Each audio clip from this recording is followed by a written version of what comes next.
the games downloaded, so I've got 9 replay files, and as I say at the beginning of every series, that I don't know the result. I've just got 9 replay files, so it could go the distance. It could be a clean sweep. We'll have to see exactly how it goes, but in front of us at the moment, we've got the captain's mode picking, so I'm curious, are we going to see these guys play a gentleman's game and not go for Sweden, for Spain, for Portugal, or do you think they are going to do that?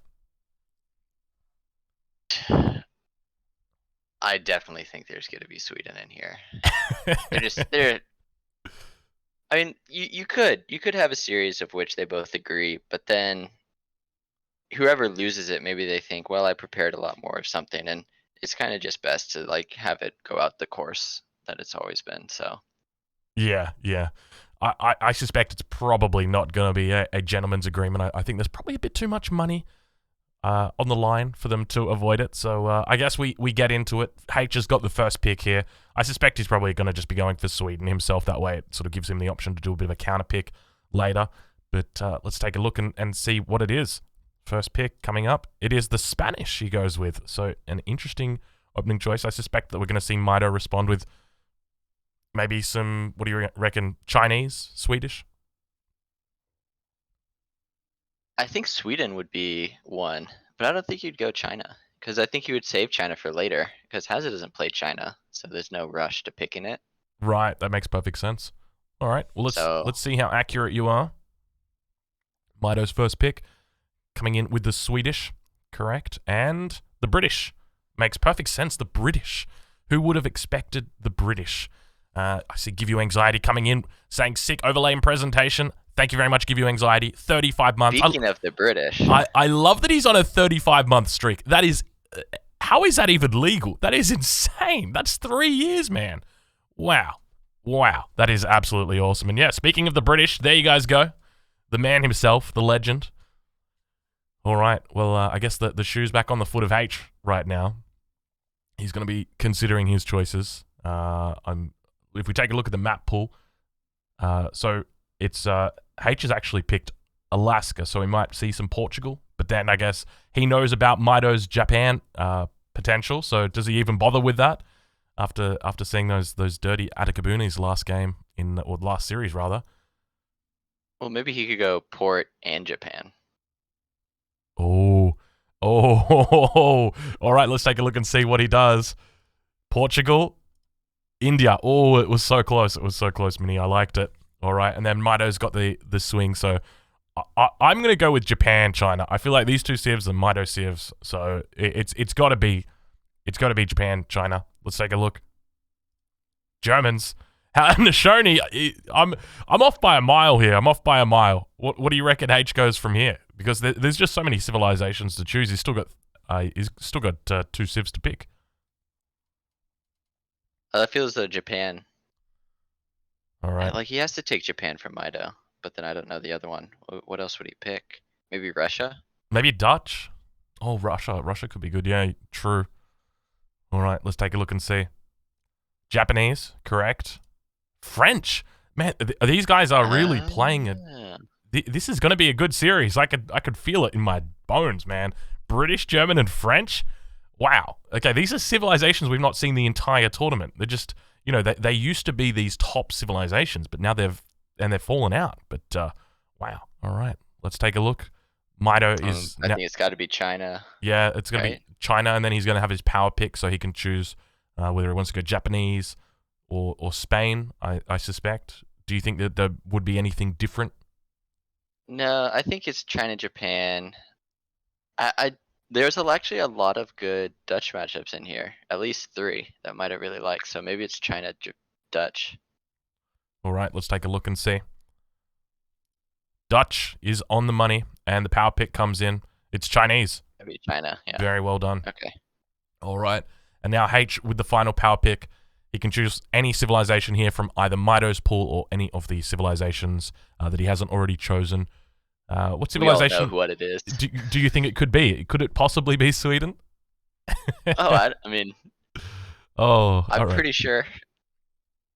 Let's take a look. I want to say that in these drafts, there has been a Sweden on both sides each time. Ta-da! You're correct. You are correct. Now, hopefully there's not too much lag between me actually clicking the buttons and you seeing that on stream. Do you have any idea of what the time is when it comes to the sort of delay? Probably like 5 seconds. 5 seconds, all right. I might open up a Discord cast with you just so that you can see what's on my screen. That way you've got it in real time. I'll give you a 720p stream in 30 FPS. Now, hopefully that doesn't lag the main stream. You guys, let me know if you spot any lag at all. Please remove Sweden from this game. They're so boring, says Syfax. And Japan. Oh, I don't know about Sure, that. they'll be nerfed in time, guys. So the first map is going to be Fraser River. Undoubtedly, we'll see a Sweden matchup. Do you think potentially? I'm suspecting a Sweden mirror. If it's not a Sweden mirror, then I believe it would be Mitoe. That's deviating from the Sweden mirror meta. Yeah. We have seen that he did opt for the Chinese against Sweden after he'd lost with the Sweden. Well, after he had lost the ability to use his Swedes. So we could potentially see that. So we're going to jump in. Oh, apparently Aussie doesn't sound nearly hype enough. You need to shotgun those Red Bulls, boy. Sorry, I have just woken up, Orange Marlin. It'll get there eventually. It will get there eventually. Apparently, I've just received advice that England has scored, or is that fake news? 2-1. Apparently, that's fake news. 2 people coming in straight away saying fake news. So there you go. All right. I'm surprised nobody banned him for that. Yeah, that's almost a bannable offense coming in here with fake. I say soccer. I know there's going to be a whole bunch of people that cringe in the chat because they're like, that's football. And then if you say football, there's going to be a whole bunch of people that cringe and say, oh, football. All right, well, we've got our first game, our first matchup. I'm curious, are we going to be doing predictions today? I think we can. I think Anybody we can. wants to. Any mods want to. I can definitely do that. Give me a second. I'm just going to hit that prediction. You know what we might do as well? We might get some game music going in here as well. I've got music turned off at the moment. Oh, that's a bit too much. Calm down. I noticed the other day I was watching back one of my streams and there was no music in the background. I was like, oh my god, where's the music? It just needs it. Who will win game 1? So your first option is going to be Haitch playing Sweden and Mitoe playing British. This is a tough matchup. This is a tough matchup. All right, prediction is in. Ladies and gentlemen, you've got 2 minutes to make your mind up. Who is going to be the victor here? So it's I mean, if we talk about this matchup, it is it's the British and the Swedes. British typically have a relatively good time against Sweden in the early game, but as the game continues to progress, it becomes more and more difficult for them. How do you feel about this series or this matchup in particular? I agree. It's on Brit to do something. Like Sweden is just happy to get away with booming, torping. Yeah. And it's on Brit to kind of either contain that or hit a perfect timing where they're right before they age or as soon as they age or something along those lines. So I'm interested to see what's going to happen. Yeah. I think that on a map like this, it's going to be difficult for the Brits, but we'll see exactly how it goes. Let's get into it. All right, I'm going to start up the game. Let's go. G'day, fellas. Go. Welcome to the first game in the grand finals of the Global Championship.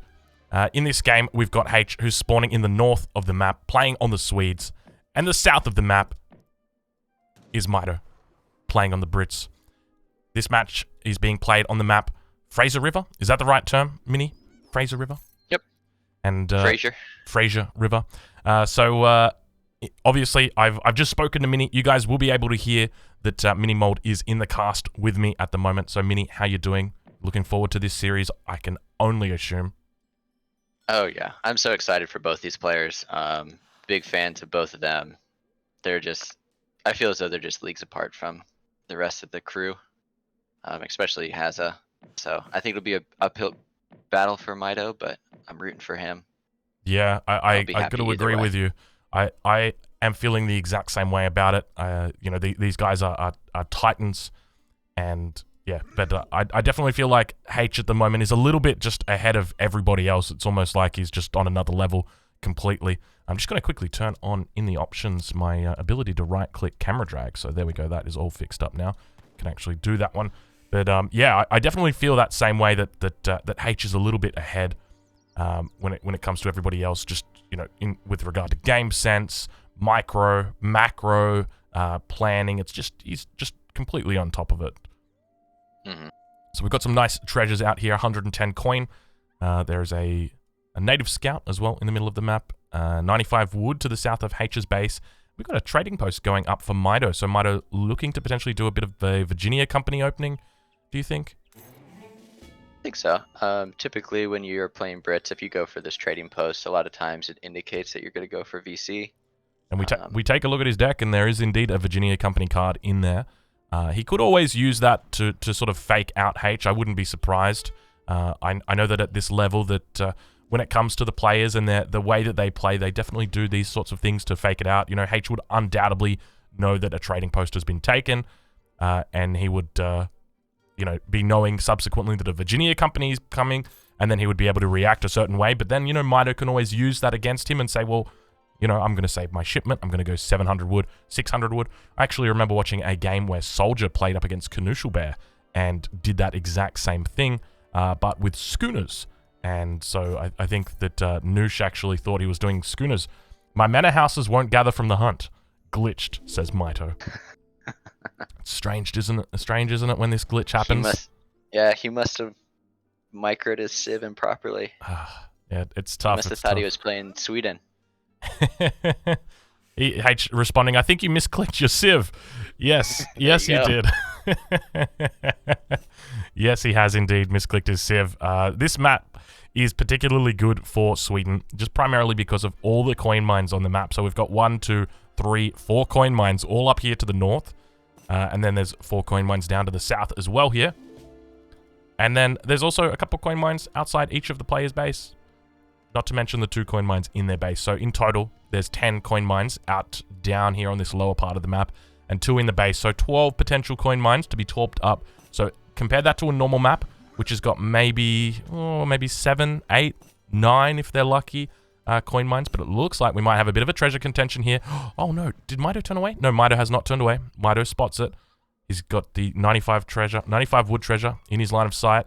Both players beginning to move in towards the base of the treasure. Mitoe beginning to melee down the Explorer of Haitch. Haitch doing his best just to focus down that Explorer, just keeping his wits about him. Do we see a potential snipe coming in here? No potential crack shot. There's the shot, and Mitoe looks like he's secured that one. What do you reckon, Mini?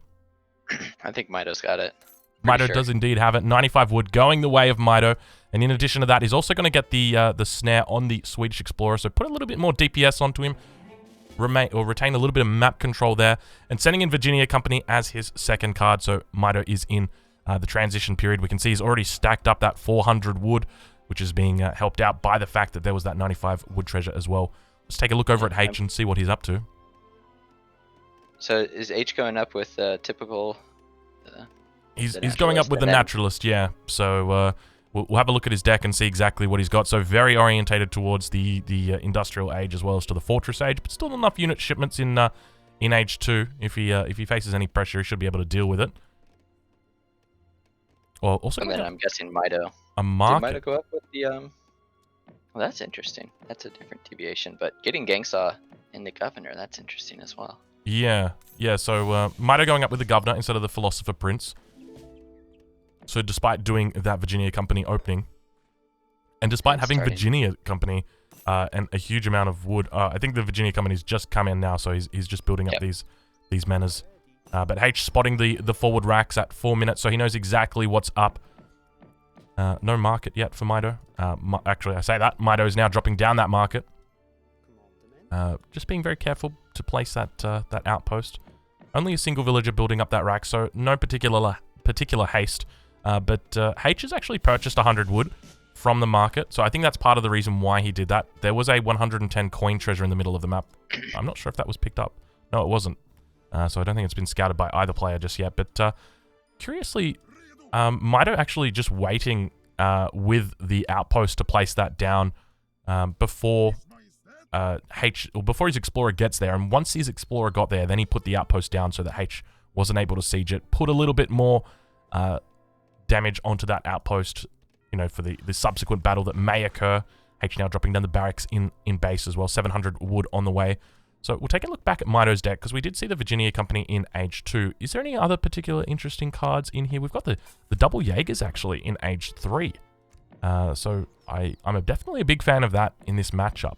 How do you feel about those cards? The double Jaegers look really cool. Also, Brit can go up to Age 3 with Jaegers. Or they can go up with the mercenary, hired mercenary, I believe it's called. Oh, yeah. Of which they can then build Jaegers from the saloon if they don't have it.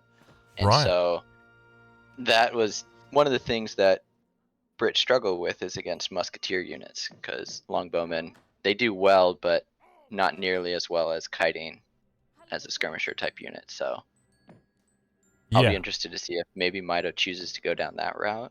I would love to see that. That would be absolutely awesome. He's also got advanced arsenal in here, so we could potentially see something like a military drummer, Jaegers. That would be pretty damn cool. So it looks like Haitch is probably going to be losing this settler to the north of the map. We can see that the native scout is beginning to harass it. And I just realized this native scout's got a 0.25 multiplier against villagers. I never realized that. So it only does 1 damage per tick. But Musketeers going to do their best to try and chase down this villager. But actually pulling away because the Carolians have managed to come back in time. So we're at the 6-minute mark. So still plenty of time for them to get into it. But one of the things to note is that Haitch is doing a little bit of I guess I would say, mischief down towards the south of the map. So intentionally placing a torp on the trading post of Mitoe, and I love this. I think this is a great deviation strategy for him. So, you know, when you place this torp down, you're basically telling your opponent, I'm torping your side, it's your obligation to come kill this torp now, and then that's going to buy Haitch time. You know, if there's 5 muskets down here, well, then that's 5 less muskets that are up here contesting the Carolians, or 5 muskets that aren't, you know, doing raids in the base, or to be honest, you probably only need 3 muskets to do the raids in the base, but we can already see that plan coming to action. Looks like muskets are just chilling out on this side of the field. But how do you feel the matchup's going so far? So far, I mean, if you just have to look at the pop. So you see 140 pop for Haza, and then if we look at Mitoe's pop, if his is above that or close to it, then it's probably going Haza favored. Yeah, so Mitoe's on 120 population at the moment, so a little bit behind, but he does have that double racks up. That is something to note, and normally in this matchup, British do have the advantage when it comes to the tempo. And speaking of the advantage when it comes to the tempo, Explorer now moving forward. Haitch focusing down the Musketeers on the back line, just ignoring the Explorer, but getting caught a little bit out of position, and these reinforcing muskets are going to mean that Haitch, unfortunately, is going to be losing potential Carolians here. Getting out that turbo button, going to be charging on in. 5 Carolians now making their way into the base of Mitoe. Mitoe going to have a bit of a difficult time. No great coats just yet. I know that if Harrison was watching this, he would be quite upset, but Minutemen being called from the town center, a villager going down for Mitoe, so call that +1 for the good guys. Minutemen now beginning to chase down the Carolians on the edge of the map and slowly taking them out. And I think that there's not really any way that these Carolians are going to get out of here alive. They do their best to try and get out, but we've got a bit more of a deviation now heading towards the center of the map. Carolians looking to come in, and Mitoe trying to put up a little bit of a house wall down towards the south here, this little entrance point. This is falling exactly into what Sweden wants to be doing. Sweden wants Mitoe to be on the back foot, to be slow to pushing his base, to be doing any sort of damage. Like, for the most part, Sweden has been able to do exactly what they want to do.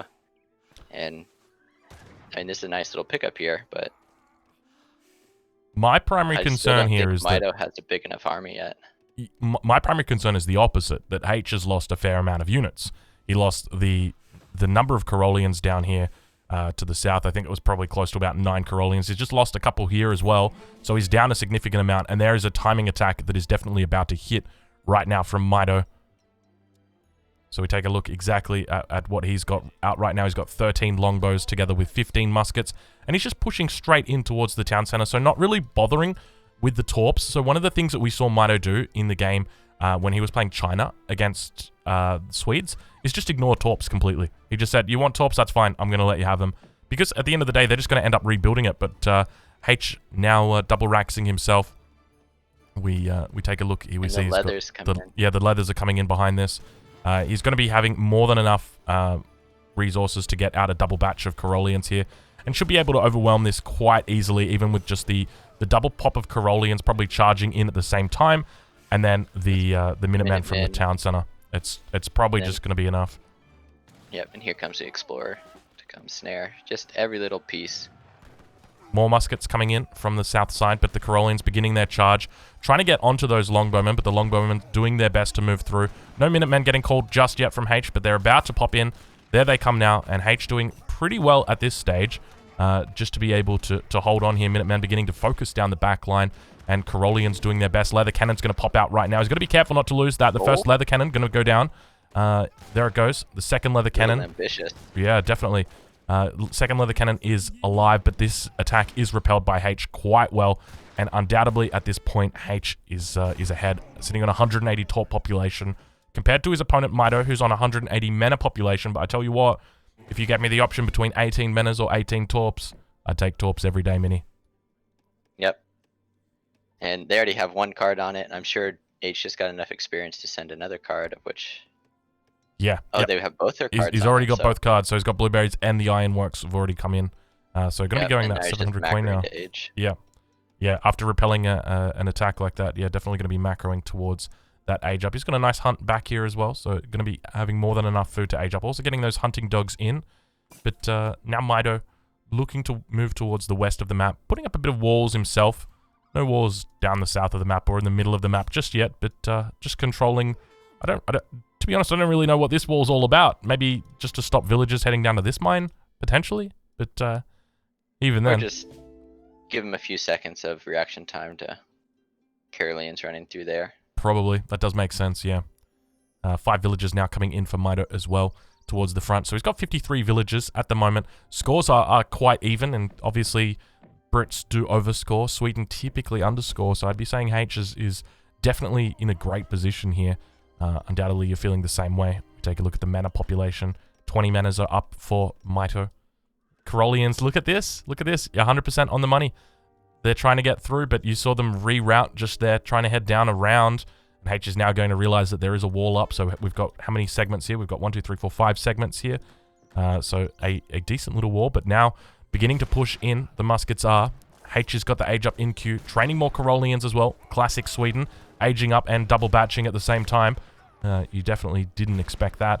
But overwhelming the little attack that is coming in now from Mitoe, and just really H demonstrating why this civilization is considered so strong, especially on this map. Just simply because he can torp up without too many of a problem. But I'm curious what you think about Mitoe's build order here. Mitoe coming into the match, undoubtedly knowing that H would be picking Sweden here, and said, you know what, I'm going to pick Brits. I'm going to try my best to counter him. Do you think it's gone to plan for him? I think it's been close, but I think there's been a little bit of miss micro at the beginning. Like, I know it's small things, like him only getting out 2 batches of 3 at the beginning, but if he would have had more units, he probably would have had better trades early on, because that's kind of when Sweden's weakest, and just those little things, they add up pretty substantially in these higher level games, because the matches are so close. But I don't know, maybe he could have tried a different kind of timing push of maybe 2 barracks and then add on a stable, and then just really try to get underneath Haz's town center early. Yeah. But yeah, I definitely feel like an all-in is very strong against Sweden, but it can obviously be very, very risky, because it's just you're on a clock against Sweden. If you survive, or if Sweden survives really more than 10 minutes and doesn't take too many bad trades, it's just going to be, yeah, a very difficult game. But now we see Snaplock coming in for H on the Swedes as well, so going to be feeling pretty damn decent for him. Once that Snaplock does come in, he's going to have that extra range, and it means in those musket wars, he's going to be able to very easily kite the musketeers of his opponent. And now beginning to push forward, going to be applying some pressure to the tower as well as to the barracks. We take a look over at Mitoe. Mitoe does have that age up in queue going up with the Adventurer. Now, I don't know off the top of my head what the Adventurer does. I'm assuming it's the 7 longbows, though. Is that correct? 7 longbows, yep. Right, all right. Yep. So, Mitoe's still in a bit of a difficult spot. Got the Musketeers behind in Haitch's quadrant of the map. Now, I'm curious, do you think that there's anything that Mitoe can really do to get back into this game? Because even though the scores are quite even, I think we both agree that Haitch is in a better spot here. How can Mitoe get back into it? I mean, if he can get an amazing fight with his Falcons, he could probably get into it. Maybe if he mixed in 5 Hus, he could probably find a way to do some raiding. But other than that, like if you go look at all the different mines, Hazard's done a great job of just putting two or three on each mine. So these are not like, all of them are at about 1,200 coin. So they still have 60% of their coin on them. Yeah, so that's a really great point. And that means that he's going to be able to survive a lot longer on those coin mines. You know, normally you see Sweden players, myself included, putting down 4 or even 5 torps on a coin mine. And as a result, it does mean that by about that 18-minute mark, all the coin is exhausted from those mines. But now we've got ourselves a little bit of a base trade right now, or a bit of a scuffle coming out. We've got the villagers heading inside the town center. 9 in here. Now the age up is going to get through. Haitch not going to be so lucky to deny a potential age up here. No other shipment point for Mitoe, so the longbows are going to be popping out around the back of the base, around the back of the town center. The 7 longbows coming in. Do we see 2 falconets shipped in as the first card? Charge now getting called out as well, so hitting that big button. We don't have any cards being sent through just yet. More barracks is going up, a 4th barracks going up for Mitoe, but those Corollians just eating up all of the British units. There's some more reinforcing units, 5 musketeers, and Mitoe doing his best to get his musketeers back home to try and defend this, because these villagers at the south of the base are now going down. Haitch doing his best to get on top of these, just doing a really good job of focusing down the individual villagers. We see another villager coming out of the town center, spawning its way, and Haitch chasing it down. Mitoe looking to do a little bit of quick walls here, down to 49 villagers at the moment. Haitch giving up on the villagers, saying, you know what, your quick walls are too damn strong for me. I'm not going to be dealing with it. But Haitch looking in a very good position. We do have vet muskets coming in, and everything's... I don't know where all these units came from, but this is a good place for him to be in. And then 2 Falcons get a pop, so this could be Mitoe's fight. This could definitely be Mitoe's fight. Haitch doesn't have the charge either, so he should be able to pop these out quite safely towards the back of the town center, and that's exactly what he does. Haitch moving everything into melee, though. Let's see if he gets off a nice little pull. He does his best to try and get the pull, but and he manages to do it. So Corollians entering into melee combat, going to be able to take down the first falconet. Second falconet looking relatively safe, though. I don't think Haitch is going to be considering going for it. He does get a couple swings over onto it, but now down towards the south of the base, Mitoe being able to clear out the rest of the Corollians. But even though he holds relatively, well, and did lose a falconet, I guess my fear is that Haitch is probably on the way to age 4 right now. Let's take a look over and see what he's up to. He's up to age 4. Yep. Yeah. So just when you thought that it was all getting better for the Brits, well, now they've got their next problem to deal with, and that is the big GG card that's going to come in. That's Sphere Lifeguard. And once that comes in, I mean, how do you really deal with that? I guess we did talk a bit earlier about the potential for the Jaegers to come in, but then if you spot Jaegers and you're playing as Sweden instead of going Sphere Lifeguard, maybe you just ship Mamelukes instead, and Mams, heavy cannons. You've got so many options, don't you? It's like, what do you do against it? It's difficult, and I think that's something that I've sort of come to realize, is that there's just so many options that Sweden's got for dealing with any sort of pressure that, it's not just about Sphere Lifeguard. It's about those 6 Mams together with Sphere Lifeguard, those 2 heavy cannons as well, really make it difficult. We see the Falconet now beginning to move in with the muskets, and we see that the snap lock really just paying off its dividends right now, because all of these trades, Haitch is able to get all, maybe 2 or 3 rows of Corollians firing, where only 1 row of those musketeers for Mitoe are firing. So very difficult spot for him. And now beginning to focus the town center. You can see he just knows so intently about the town center. He knows how important it is to take it down. We've seen multiple timing attacks where he comes in around this time. Have a look at Haitch and see where he's up to. He's 3 more Falcons going up with the engineer. So yeah, 3 more Falcons. Actually, that's a great point. And these Falcons have just got to sort of get in underneath the town center before things get serious, because we do have heavy cannons coming in. Also a double batch of Corollians. Let's see if Haitch manages to finish it. He doesn't get the batches out, so only a single Corollian coming in. And the first Falconet going to be going down. Second Falconet very close to going down to the town center fire, which will undoubtedly be taking it out. Let's see if Haitch gets off another volley. He makes the double, and Haitch managing to equal out from 2 Falconets himself down to 4, with 4 Falconets for the opponent, and manages to bring it down to an even fight. Both of the Falconets now going the way of the warrior, and unfortunately passing away. But now the heavy cannons are coming in. The veteran Corollians are going to be upgraded to guard Corollians shortly, and the mass for Mitoe has dwindled down. I suspect that this is all she wrote. What do you think, Minnie?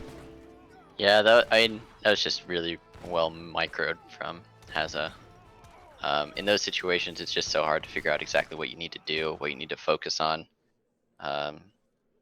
Like losing 4 Falcons to 2, it's tough in a base, because in the base you'll have extra line of sight, so you do have kind of a defender's advantage for your Falcons for the most part. Sometimes you might right click your Falcons a little bit early and they'll pack up instead of just shooting, because you don't know exactly what their range is because you don't get that line of sight, but you do have the lock on advantage. And as you kind of see, Sweden just doesn't fall off, especially the way that Haza played it. He spread out his torps. He was very active on the map.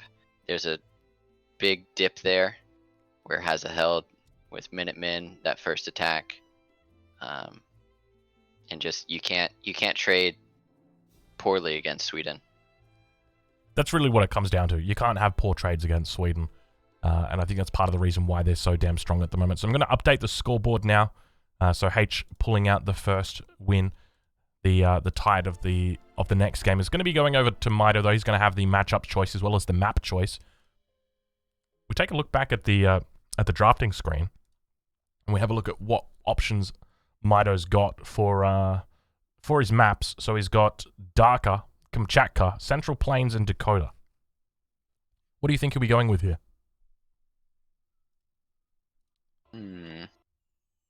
I'd say probably Kamchatka. Probably Kamchatka. That's one of Mitoe's favorite maps. One of the ones that he's just most known. I mean, he plays it a lot. He'll probably pick China on it. It's a very comfort pick, just to get a game on the board. Okay, that makes sense, because that's what I'm expecting. That's exactly what happened in his previous series, so that would definitely make sense for him to do that. So I'm gonna fix up the predictions. So let's choose the outcome. 81% voting for Haitch that game, and congratulations to those faithful. We'll have a look at what the next matchup is and what the map is, and then I'll put in the predictions for you guys for the second game. And yeah, you're on the money once again. And so we can see that this is an artifact from the last game. Just talking about British build orders just there. So yeah, if you open that back up, I would do what Haza is recommending there. The 700 wood, 700 wood, 700 gold. Yep. 6 musts. And instead of building, you can build 2 Raxes, or you can just build, I think, 1 Rax with a stable, and then go with the 6 musk, and then use, because Corollians, they do well against Cav, but only once they have a large enough number to actually one-shot a Huss. If they can't one-shot a Huss, then they have to 2-shot a Huss, which means they're snared for twice as long, and you can track them down with those musk. And so I think Haza's right on the money with that build order in that matchup. Yeah. But again, I think it's still a hard matchup. Yeah, I agree with you. I think the onus is definitely on the Brits to sort of outplay Sweden.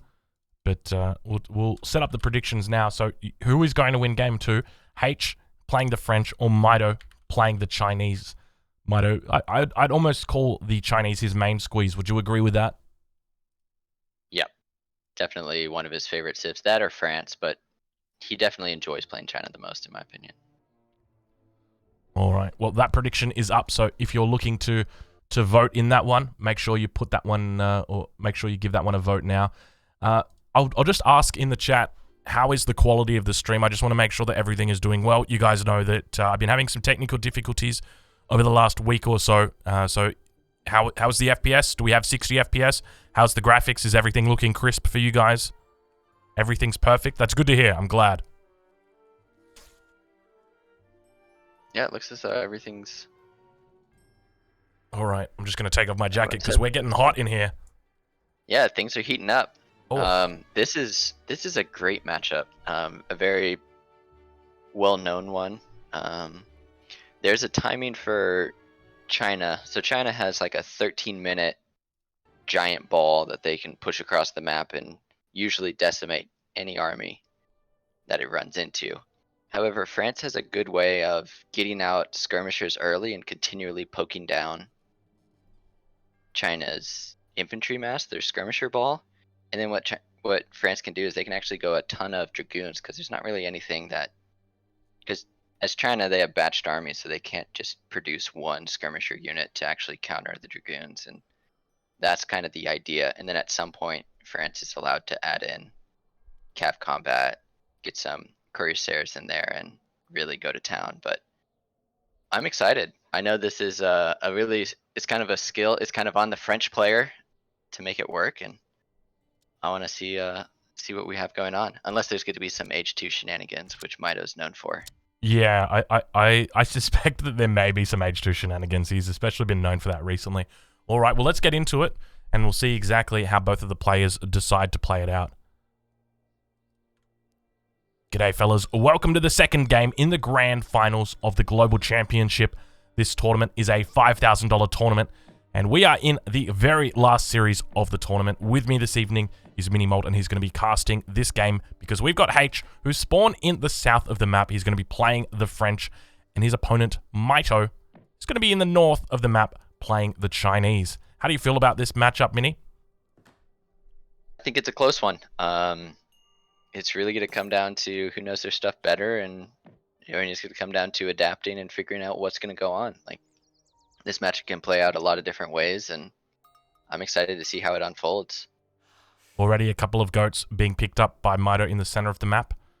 Just going to take a look down. I don't think there's a couple goats that are making their way back towards Haitch's base, so looks like the center goats have been won by both players, an even trade at the beginning, but an 80 wood treasure in the middle of the map that's definitely caught the attention of both players at this point. Both players are aware of their presence, their mutual presence around here. We see the first tiger getting stunned up by Mitoe, and the second tiger now going to be dealt with by the explorer as well as by the disciple, but we've also got Freitag coming in. Take a look around the map and spot what other potential treasures there are. We can see that Haitch's explorer is moving over in this direction, but undoubtedly not going to be able to make it there on time. In addition to the 80 wood treasure, there's the 80 coin treasure that's in the middle of the map, and rounding out the wood, the coin treasures in the center is the 75 food treasure. So we've got all three of them available for your taking. Which one are you going to be taking, Mini? Which one would you like? Well, as France, I would have liked to have gotten that wood treasure so that I didn't have to chop as much for the house. But again, it looks like Mitoe's just getting the better of this H1. He's really getting a strong H1, isn't he? You know, the fact that he's able to sort of just walk around, take the first wood treasure, now comes up to the food treasure. He's having a great time. 80 wood, 75 food, and, well. What do we see here? H2 shenanigans. H2 shenanigans, indeed. Mitoe has definitely been favoring this a lot recently. I think there's a few civilizations that have got a little bit of difficulty dealing with this sort of early aggression, and I suspect that France might be one of those civilizations. So we've already got the first village going down, second village going to be going down, and third village just about to be chopped out now. Yep. So as long as that card isn't halfway in, you can build a village, and a village takes 20 seconds to build, so you can drop it down with just one villager. I might just put 2 on it just to make sure it gets up. Yeah. It wouldn't be fun losing that village, but now Mitoe actually going to be picking up the third central treasure, this 80 coin treasure. Mitoe really not doing a lot of exploring, just, sticking to the center of the map and just taking all the treasures. He's fine. He's the last airbender. He needs all the elements. Well, it doesn't look like he's going to be able to get the coin one, because Haitch has moved in and he said, hey, you know what? If I don't get this treasure, I'm going to be getting your XP. But he actually does get the treasure very easily. Mitoe is going to be giving up his explorer as well. So 100 XP going to be going the way of Haitch. So definitely a very nice start for him. Or, sorry, 90 XP going over for him. We'll take a look at the decks. We'll spot exactly what Mitoe's got going for him. So his deck is called How Not to Play. He's used this deck before.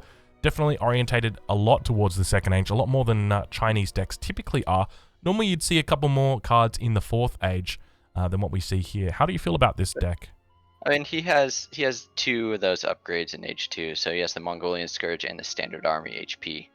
So both of those means that he's indicated to kind of do some H2 play with this. I don't think a castle will come out, so I don't think we'll see the Mongolian army, but I can definitely see us seeing some standard army. Just depends on what kind of work is done. But what do we see Hazza doing? Let's take a look over at Haitch. So Haitch aging up with the Quartermaster. Relatively early age up, doing a 12-10 and picking up that market during the transition period. We have a look at his deck. Just a pretty standard deck. He's got that Wilderness Warfare in there as well as the hand cavalry hit points. Cav Combat as well, going to be rounding out those ones. But yeah, how do you feel about his deck? It looks pretty standard. Just about everything you need in there. I can't think of anything else that you would want differently in this matchup. Now, H has spotted the forward village. How do you think he's going to be opening? Obviously, going up with the Quartermaster, going to be providing him that 400 wood. Upon age up, potentially dropping down a military production building. Do you think racks or stable? I would say racks. You'd say racks. He's opening up with the 4 Cour de Bois, so no real surprise there. And yeah, so 4 CDB, and then racks and probably steel traps and a house, and then 700 wood afterwards. Let's see. We've got the stable instead of the racks. And do we have that steel traps coming in? There's that steel traps coming in. Well, I mean, he gets to be a little bit greedy with this because Mitoe doesn't have a scout. So he killed the explorer early, and I mean, we got to figure out where Freitag is, but Freitag would probably be the one to figure out what's going on in the France base. Here he comes. Freitag on 22 HP. Is he going to be the hero to save the day? He's actually rallied right towards that stable as well, so I do suspect he's going to spot it. H knows that he is coming in, so he spots that stable right on time. And I mean, H could just turn around and shoot him. Yeah, we see. There you go. And that's exactly what we see. H saying, hey, get out of here. None of that, please. And no more information. A few villagers moving forward. Now, as soon as Mitoe spotted that stable, he actually moved these forward villagers back to base, just simply because he knows that, well, you know, as soon as that happens, there's going to be cavalry on the way. We actually see the first shipment coming out for Mitoe to be those pikemen. So a pretty defensive beginning. I think he would like to be opening more 700 wood, 600 wood, that sort of thing, which is typically what he does when he goes for this early aggression. But I like that the stable was actually able to negate the early pressure completely, just because Mitoe realized that he may be losing that forward base from the tempo that H would have. And Mitoe also wasn't able to build a trade post in transition. So he's just now getting it up now, so his shipment curve's a little bit thwarted. I wonder if he still could have gone for the 700 wood. I know he sees that there's husks probably coming across the map, but I don't know exactly what these Quang pikemen are going to do, what they're going to accomplish. Yeah, well, they did kill Freitag, so that's number one. But yeah, number two, that is the next question. It looks like they're somewhat out of position here, and there are some villagers that potentially are going to be threatened here. Let's see if H tries his best to focus down one villager on the back line, getting a pretty good micro and actually taking out a single villager. Now going to be calling out the sentries. Sentries doing their best to try and get some snares in, but by the same token, H just snaring the sentries and preventing them from further snaring up the hussars. So very well played. So despite sending in those pikemen, Mitoe does unfortunately lose a villager. And you know, when you're playing in this matchup at this level, every single villager counts. So it's tough to see. Yep, and well, Mitoe saw, or Hazza saw the Freitag go down, and then also his scout is parked right outside of Mitoe's base. So I'm guessing he's assuming that there's going to be a big timing coming in, and he just wants to be ready for it. So another batch of 5 Huss, 5 pikemen, and this is a pretty strong army so far. This is a really, really nice timing that's coming in for Haitch. He's got the 3-unit composition, which is something that you don't always see this early in the game. We're only at 6 minutes 40, so it's going to definitely be taking Mitoe a little bit by surprise. He's got these pikemen that have moved forward, now going to be getting caught in the snares of the opponent's pikemen, doing their best just to get away. We see the sentries have got the same movement speed as the pike, so not going to be able to do any pull tricking shenanigans. Explorer coming in as well, only 4.5 speed, so turning around with the sentries and the Explorer and just doing their best to sort of break the snare, but it almost looks like Mitoe has just given up on trying his best to keep those alive, and he's really just trying to focus down the Hussars in the early game, but Haitch looking really, really strong. I didn't expect a push like this to be coming out from him. We check over on Mitoe's perspective and see he's actually doing just a full age 3 play attempt here. So it's at 7 minutes now, and he's macroing towards that age 3, but doesn't have enough food just yet to get up.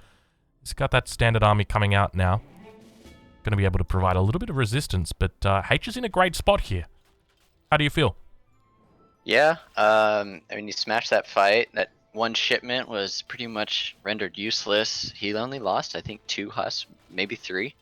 And I mean, now he's going to lose this village. Maybe as it goes over, takes down the TP as well. And then, I mean, as you can see, has just coming right behind this 700 coin.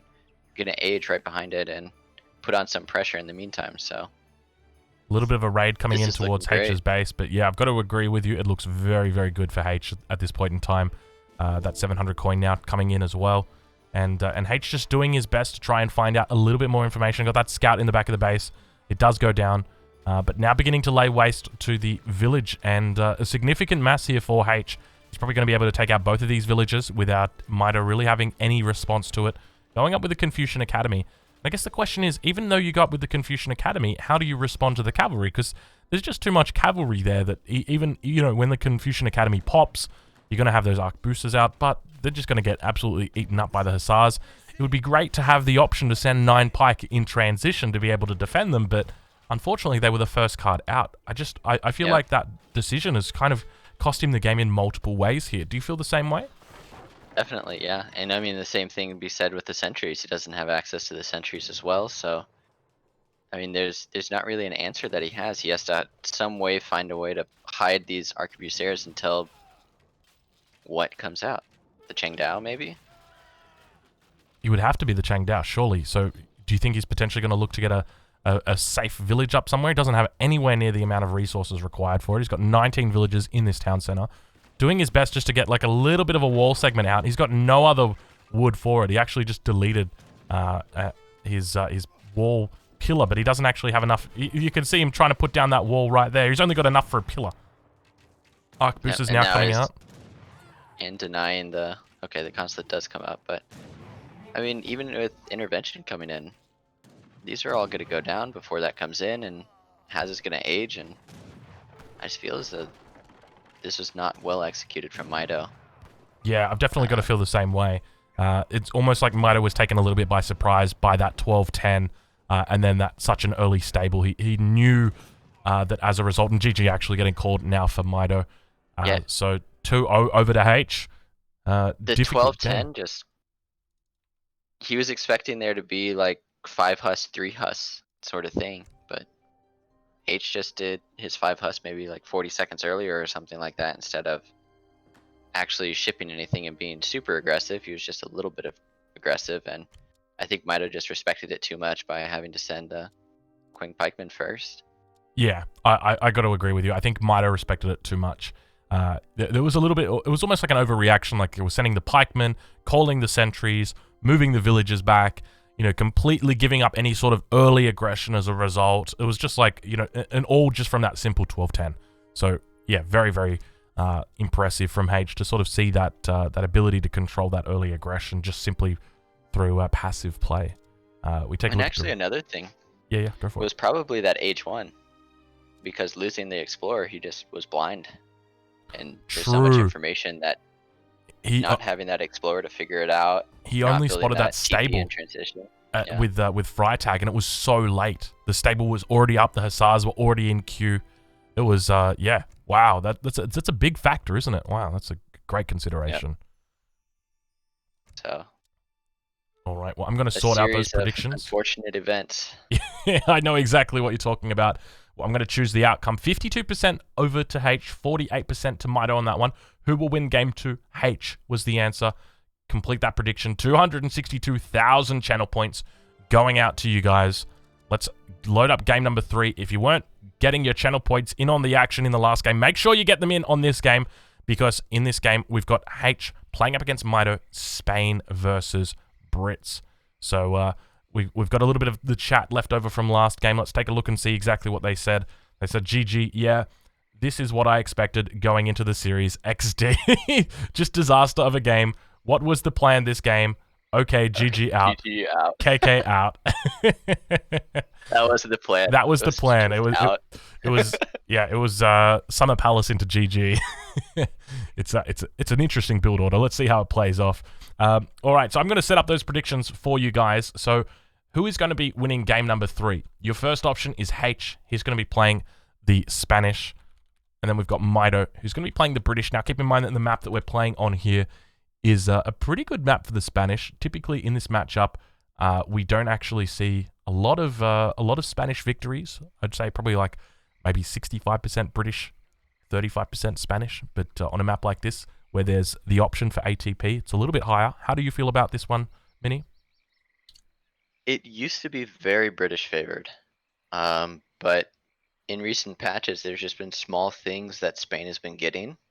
That means that they don't have one single option of doing the FF and then going into like an all-in. They have eco options now. They could do ATP. They could do logistician options. So it's difficult for Brit because they have to figure out what's going on in the game. They need to figure out, are they going for the logistician? Are they gonna hit me at 7 minutes with 2 Falcons and a bunch of siege? Or are they going for Spanish gold? So again, it's the ball is in Mitoe's court to figure out what H is doing and then adapt accordingly. And probably the best bet would be to actually drop down to TP in H1, I think, from the British player. Yeah, I definitely think the same thing. All right, well, let's get into it. That prediction is up. Who is going to win game 3? You guys have got your options there. Is it Haitch on the British? Is it Haitch on the Spanish? Is it Mitoe on the British? Let's get into the third game in the series. G'day, fellas. Welcome to the third game in the series between Haitch and Mitoe. Spawning in the south of the map, it is Haitch himself playing the Spanish, and his opponent, Mitoe, in the north of the map, playing the British. This is the third game in the series. Haitch so far has won the first 2 games. He's up 2-0. How are you feeling so far about the series, Minimold? I feel as though, it has been close. The last game was a bit of a kind of a build order loss. There's a few things that happened in H1 that just made it tough, but I still think that there's a lot of games left to be played, and like we've gotten rid of Sweden, so that's a matchup that H can't win with, and Mitoe still has Sweden, so I still think there's a lot of games to be played, and I'm excited to see how things go. So this series is a best of 9, so indeed there are plenty of games to be played. It's still early. It is still early. We see that H going for a little bit of mind games here. Typically, you don't see this trading post as an opening trading post for players to take. Normally, it's going to be this one to the north or this second one out. But H actually going for the bottom right one here. What do you think the mindset is behind that? Can we see if he took a treasure? He might have taken a treasure early, and that might be why he decided he didn't have enough time to go up top. It's difficult to see because he's tried to cure villagers so much. Yeah, you just got to love it. It doesn't look like he actually took a treasure. Well, it could be that he expected Mitoe to take a treasure up there, and Mitoe not taking the treasure, just shooting it, and because I think he wants to have.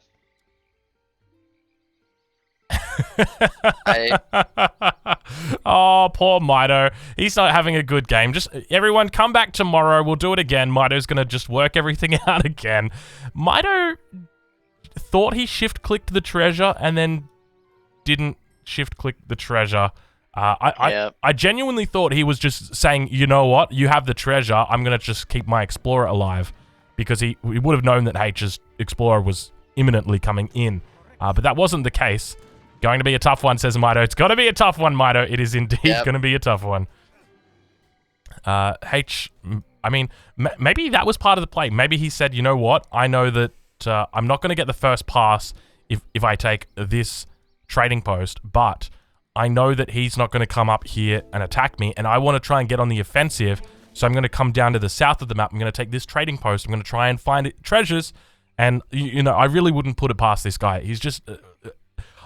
he's a genius. When it really comes to Age of Empires, he is a genius. He is the closest we've got to genius. It is, you know, I would just love to know exactly behind the mind or behind the keyboard exactly what's happening in that brain and those decision-making processes. But undoubtedly, there were some considerations there. We do spot that, oh, look at him. He's just so all over the map, isn't he? Now going to be picking up another potential treasure. 100% going to be taking out the Explorer from Mitoe. I don't think there's any way he's going to be able to get his Explorer out on this one. Look at the dog coming in as well. And the Explorer down to 20 HP. Did he get off the shot? I think he's cancelled the shot. He missed it. He might just send his dog after it. The dog is actually faster. He's got a movement speed of 5. The little Largo. But Haitch looking like he's decided he's going to age up. And 45 experience going over towards Haitch. So Haitch grabbing that early trading post, Mitoe being denied any sort of opportunity to have a trading post in the early game, and going to be picking up this 80 coin treasure without too much of a hassle. So very, very strong early game for Haitch at this point. We'll take a look at the decks, and yeah, Haitch got a curious deck to say the least. That's the Logistician, but I don't think he's actually going to play Logistician. All right, we'll have to see exactly how that works out, but yes, Logistician but he is land. going up with 16. Yeah, doing a 16 age up. Let's see if he gets that age up in queue. Does he go up with the Governor? Doesn't. He doesn't have that age up in queue just yet. It could actually be Logistician. Do we see a Logistician FF here, potentially?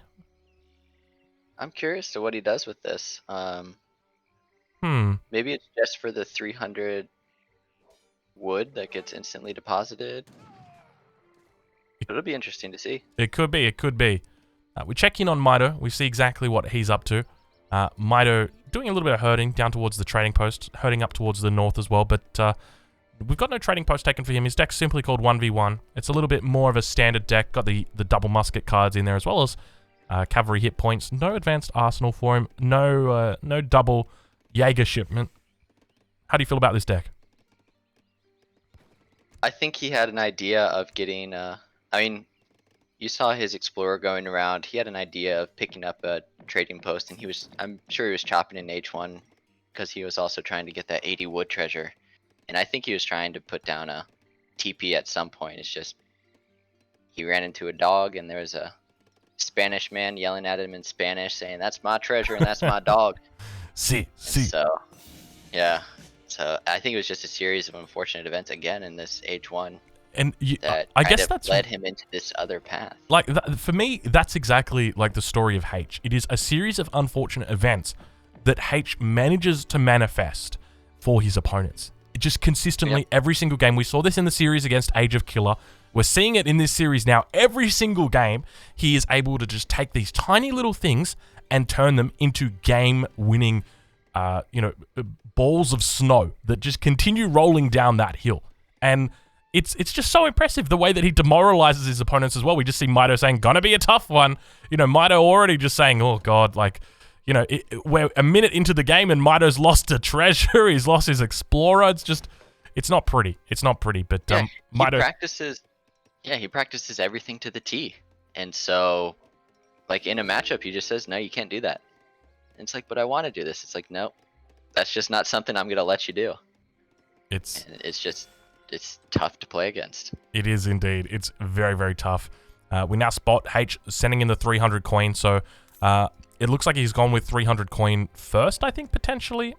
Might be the 300 wood, but looks like a couple of raiders have joined us from Fitzbro. Welcome over, fellas. I hope you guys are doing well. Let's see some Tashunkis in the chat. We've got the series, Haitch versus Mitoe at the moment. Haitch is up 2.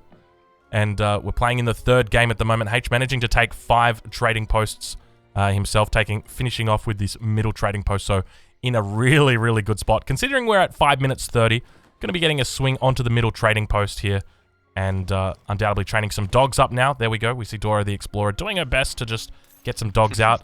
And it's just so difficult for Mitoe because even though Mitoe is able to, begin sieging down this trading post, what does he do against the dogs?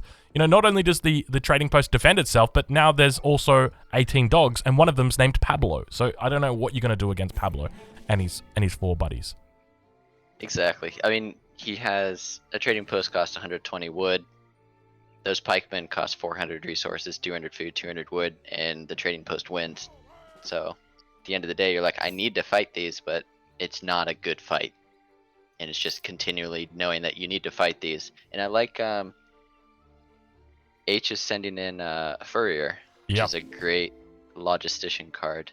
Yeah, it's essentially Spice Trade, but a little bit weaker, but still giving the benefits of those H1 logistician buff. It's a huge card. I love this build order from Haitch. The fact he's got those 5 TPs up. He's got the stagecoach coming in behind this. He's got the dogs out, double musket batches coming in as well. And meanwhile, we take a look over at Mitoe. Mitoe's sitting just very comfortably on 34 villages, but it's not going to be nearly enough to match the Spanish economy this earlier. The dogs getting in amongst the action. And Haitch's economy beginning to pull away because of that Furia you did mention. So yeah, exactly like Spice Trade.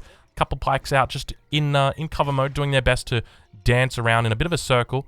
But we've got double racks here from Mitoe, but it doesn't look like he's going to be able to get out the full batches. He's doing his best to try and finish those batches, but just we see the 5 vills followed up by the 600 wood going to be coming in to support that. But only 110 mana pop at the moment. Keep in mind, we're only 7 minutes into this game, but H just makes it feel like it's so much more advanced than what it actually is. Just simply because of how far ahead he is. Like, he's dropping the market down now as well. Economic theory coming in behind this. It's huge. And one of the things to note is he's got his trading posts on experience points. He doesn't have his trading posts on resources at this stage because it's actually more effective for him as Spain to have them on experience, because he's going to be trickling in enough experience points to be getting in these larger resource allocation shipments, and he works his resources ahead that way. I think it's after about the 9th shipment, it works out to be better to actually get in resources from the trading posts, though. But, there we go. He just wants to put 2 of them on coin, and that's to supplement his 10 musketeers popping. The rest he keeps on experience, because he wants all of his vills on food, because he has, again, steel traps and then Furrier. So it's a well thought out plan from Age. It's really just, I'm just continually so impressed with the level of build orders that we've got here from him, and the fact that steel traps is coming in. We take a look at the food gather rate on these villages. 1.13 food a second, going up to 1.3 food a second. 4 techs affecting those, so the economic theory as well as Furia. So a lot of potential when it comes to the economy here. We check in back with Mitoe, see how he's doing. Dropping down a 3rd barracks at the back, probably because he knows he's going to be losing this barracks, but it's not often you see the British outmatched this early when it comes to musket wars. But still we see H doing it. We've got 18 muskets from Mitoe up against the 36 muskets of H. So, not doing too bad. Looks like he's about to get another batch out of muskets, so he's now up to 46 muskets. Minutemen getting called for Mitoe as well. Sorry, were there Minutemen? I thought I saw Minutemen. Oh, no, there are Minutemen. There's a couple of Minutemen in there, yep. Yeah, in amongst it. But, yeah, Mitoe just really getting outmassed at this point quite significantly. I don't think there's anything that he can really do, because the logistician train is just rolling so heavily right now, isn't it? It picks up and it just doesn't stop, because you've got that early game tempo from the logistician resources, but then you ship in those economic cards. And we just see that it's not even close when it comes to the musket mass. It's just so many muskets. He's sieging, he's fighting multiple fronts. He doesn't care. Yep, and I mean, even the musketeer combat that H will get, I mean, it's just not enough. I think H can even send in Mitoe's musketeer combat's just not enough. It is 15%, but there's a lot more than 15% extra musketeers from H's side, so it's looking pretty dire for the Canadian player. It is. Spain logistician all the way. Yeah, it's looking very, very dire for the Canadian player. And just look at the economy behind this for H. He's gathering more than 1,000 food a second here with only 17 villages on food. So they're in a great spot. He's got those 5 TPs and just continuing to send in those resources. Now he's built up a pretty decent bank of coin. So he's moved his trading posts off coin. He's got them just on full experience. Sending in some wood now. I don't know exactly why. Probably just going to be getting placer mines as well as amalgamation, because why not? You can do that with Spain. You've got that many resources in the early game. I'd be very curious at the end of this game to see the resource graft and see exactly what it looks like, because the amount of musketeers that he's able to get out here, he's still got 43 muskets on the field. He's got more muskets than Mitoe has, despite sieging with half of his muskets. It's insanity. I mean, he's just done a fantastic job understanding exactly what he wants to do, understanding exactly what Mitoe can do from this perspective, and it's just looking pretty over at this point, in all honesty. Do you think it's worth investing in longbows up against a mass of muskets like this? You can, but I don't know if in this situation it would be good, because you want to run back and forth a lot in this situation. You don't want to take a fight, because you don't want, as soon as you get an unadvantageous fight, you want to peel back, and you just want your musketeer or your longbows to shoot and fire the whole time. And the problem is, you need to take good trades versus the Spanish logistician, and I just don't see a way to have your units parked somewhere taking good trades when your opponent's getting out 10 musketeers every single time.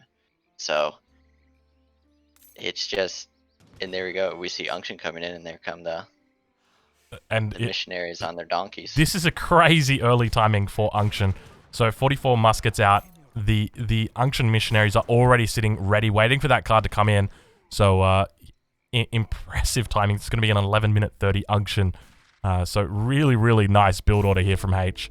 And now we watch the attack of those muskets just rocket up to 27 attack on those bad boys, compared to the 26 attack of Mitoe's muskets. Going to be training up more and more missionaries here.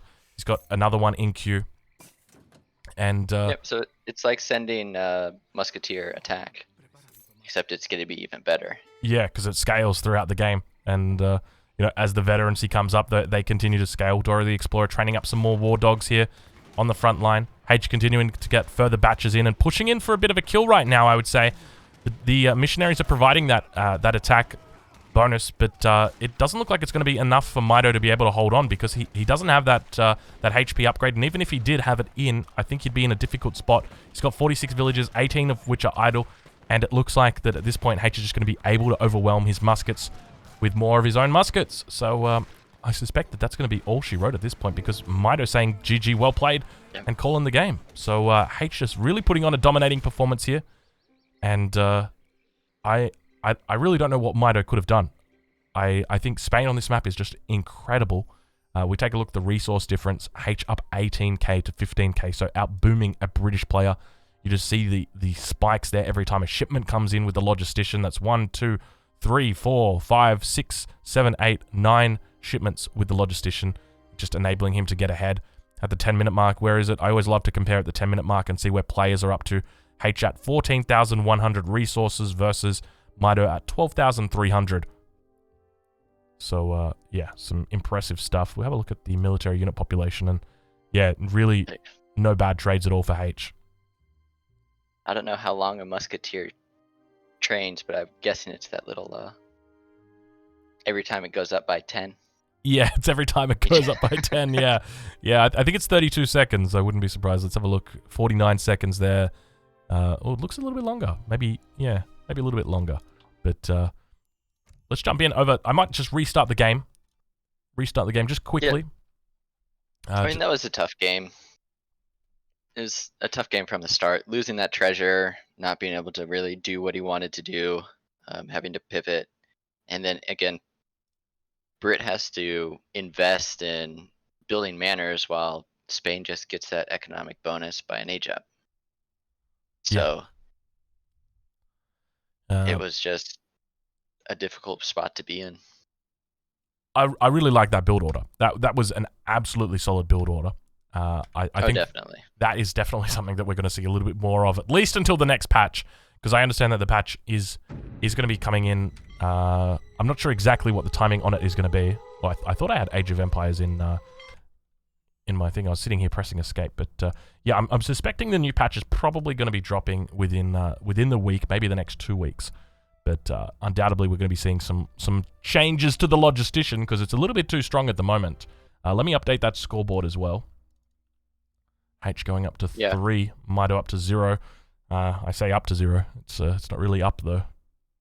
I wouldn't be surprised to see if the logistician gets a little bit of, I mean, not a rework, but just a little bit of a fine tuning.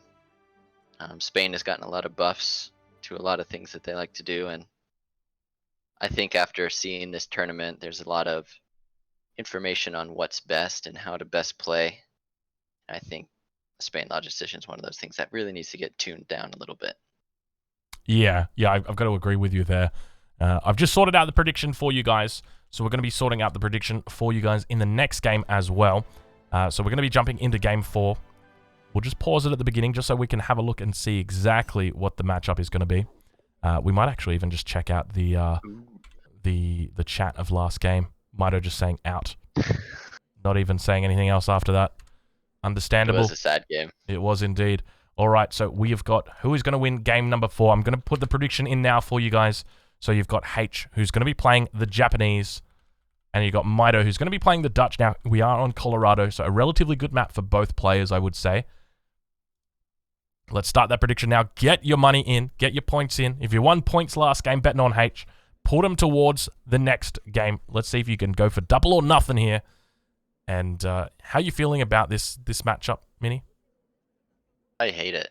You hate it? From the Dutch perspective. Oh, really? I can never... I'm terrible at this matchup. I used to have a build that I thought was pretty good, but recently it's just been so difficult for me. One of the reasons I think that Yabusame and Yumi are just too good in this matchup. Yeah, definitely. I know there's plenty of people who have heard my opinions on that combination throughout the years, but I won't go into it now. Yeah, I somewhat feel the same. I think that this matchup is, I think it's. Do you feel like it's an even matchup, or do you think Japan does pull a little bit ahead? For me, I think Japan would be favored. However, I have heard from others, like Mitoe loves this matchup. He says he knows exactly what to do, and he does it well. But I would say it's probably pretty even. A lot of people would give it Dutch favored, but me personally, I've always struggled in it from the Dutch perspective. All right, well, I'm going to get all our settings ready, and then we'll dive into the game. If you haven't already, put your prediction in. You've only got about 5 seconds left, so quickly click that button, get it in. Who do you think is going to be victorious? Put your money where your mouth is, and let's do it. All right. G'day, fellas. Welcome to the 4th game in the series of Haitch versus Mitoe. This is the grand final of the Global Championship, the $5,000 tournament sponsored by EGC TV and ESOC TV together in collaboration, working towards a greater Age of Empires for everyone. I don't know if that's actually what they say, but that's what I'm saying for you guys now. So spawning in the east of the map is Haitch, playing the Japanese, and in the west of the map, his opponent is Mitoe, playing the Dutch. With me this evening is Minimold. Minimold, how you doing? We're into the 4th game, heading towards that hump day, that hump game, if you will, towards the center of the series. Yeah, I'm doing great. I'm really wishing Mitoe would pull some things off. I'm hoping to see a little bit longer of a series. I know these two, I mean, so far we've had really well executed build orders from Haitch, struggling H1s from Mitoe, but I hope we can see some more games. Mitoe turn something around. This is one of your favorite matchups that I know me and him, we talked about before the series, that he wanted to play this matchup. So I'm hoping he can pull it off, because I don't want to see a 5-0. Yeah, I don't think anybody wants to see a 5-0, but Haitch has been relatively good lately. He's been in form, I would say. Finding a 90 wood treasure here as well, going to be further in form, as well as 120 XP over towards the left. But yeah, I'm definitely feeling the same way. I think we all want to see that that long, close series. So hopefully it goes the distance, but we'll have to spot whether it actually does. We've got the Portuguese consulate now coming down for Haitch, so quite a standard opening. Just going to speed that game up, so hopefully we've got units running a little bit faster now. Looks like they are. So dropping down a shrine just south of his base. So we do see players doing this, and tell us a little bit about exactly why this happens, Smitty. So the idea behind dropping this shrine right here is that he will be able to build his Toshugo shrine right next to it. And so if you build a shrine next to your base, the animals in that herd will not move away from that shrine. They'll move a little bit away, but they won't pull all the way away because that herd needs to stay together. So what players will do is they'll build a shrine here, and then they can build that Toshugo shrine so that all those animals don't migrate away from that shrine. Makes perfect sense. We know that in the Definitive Edition, animals love to move away from the base. I know on this map in particular, I remember scouting a hunt, just a little bit north of my base, just, outside this coin mine. And then by the time I go looking for this hunt, it's wandered all the way to the north, up here along the edge of the map. And I'm cussing at it, and I'm angry, I'm frustrated, I'm just plain scared, to be honest with you, Minnie.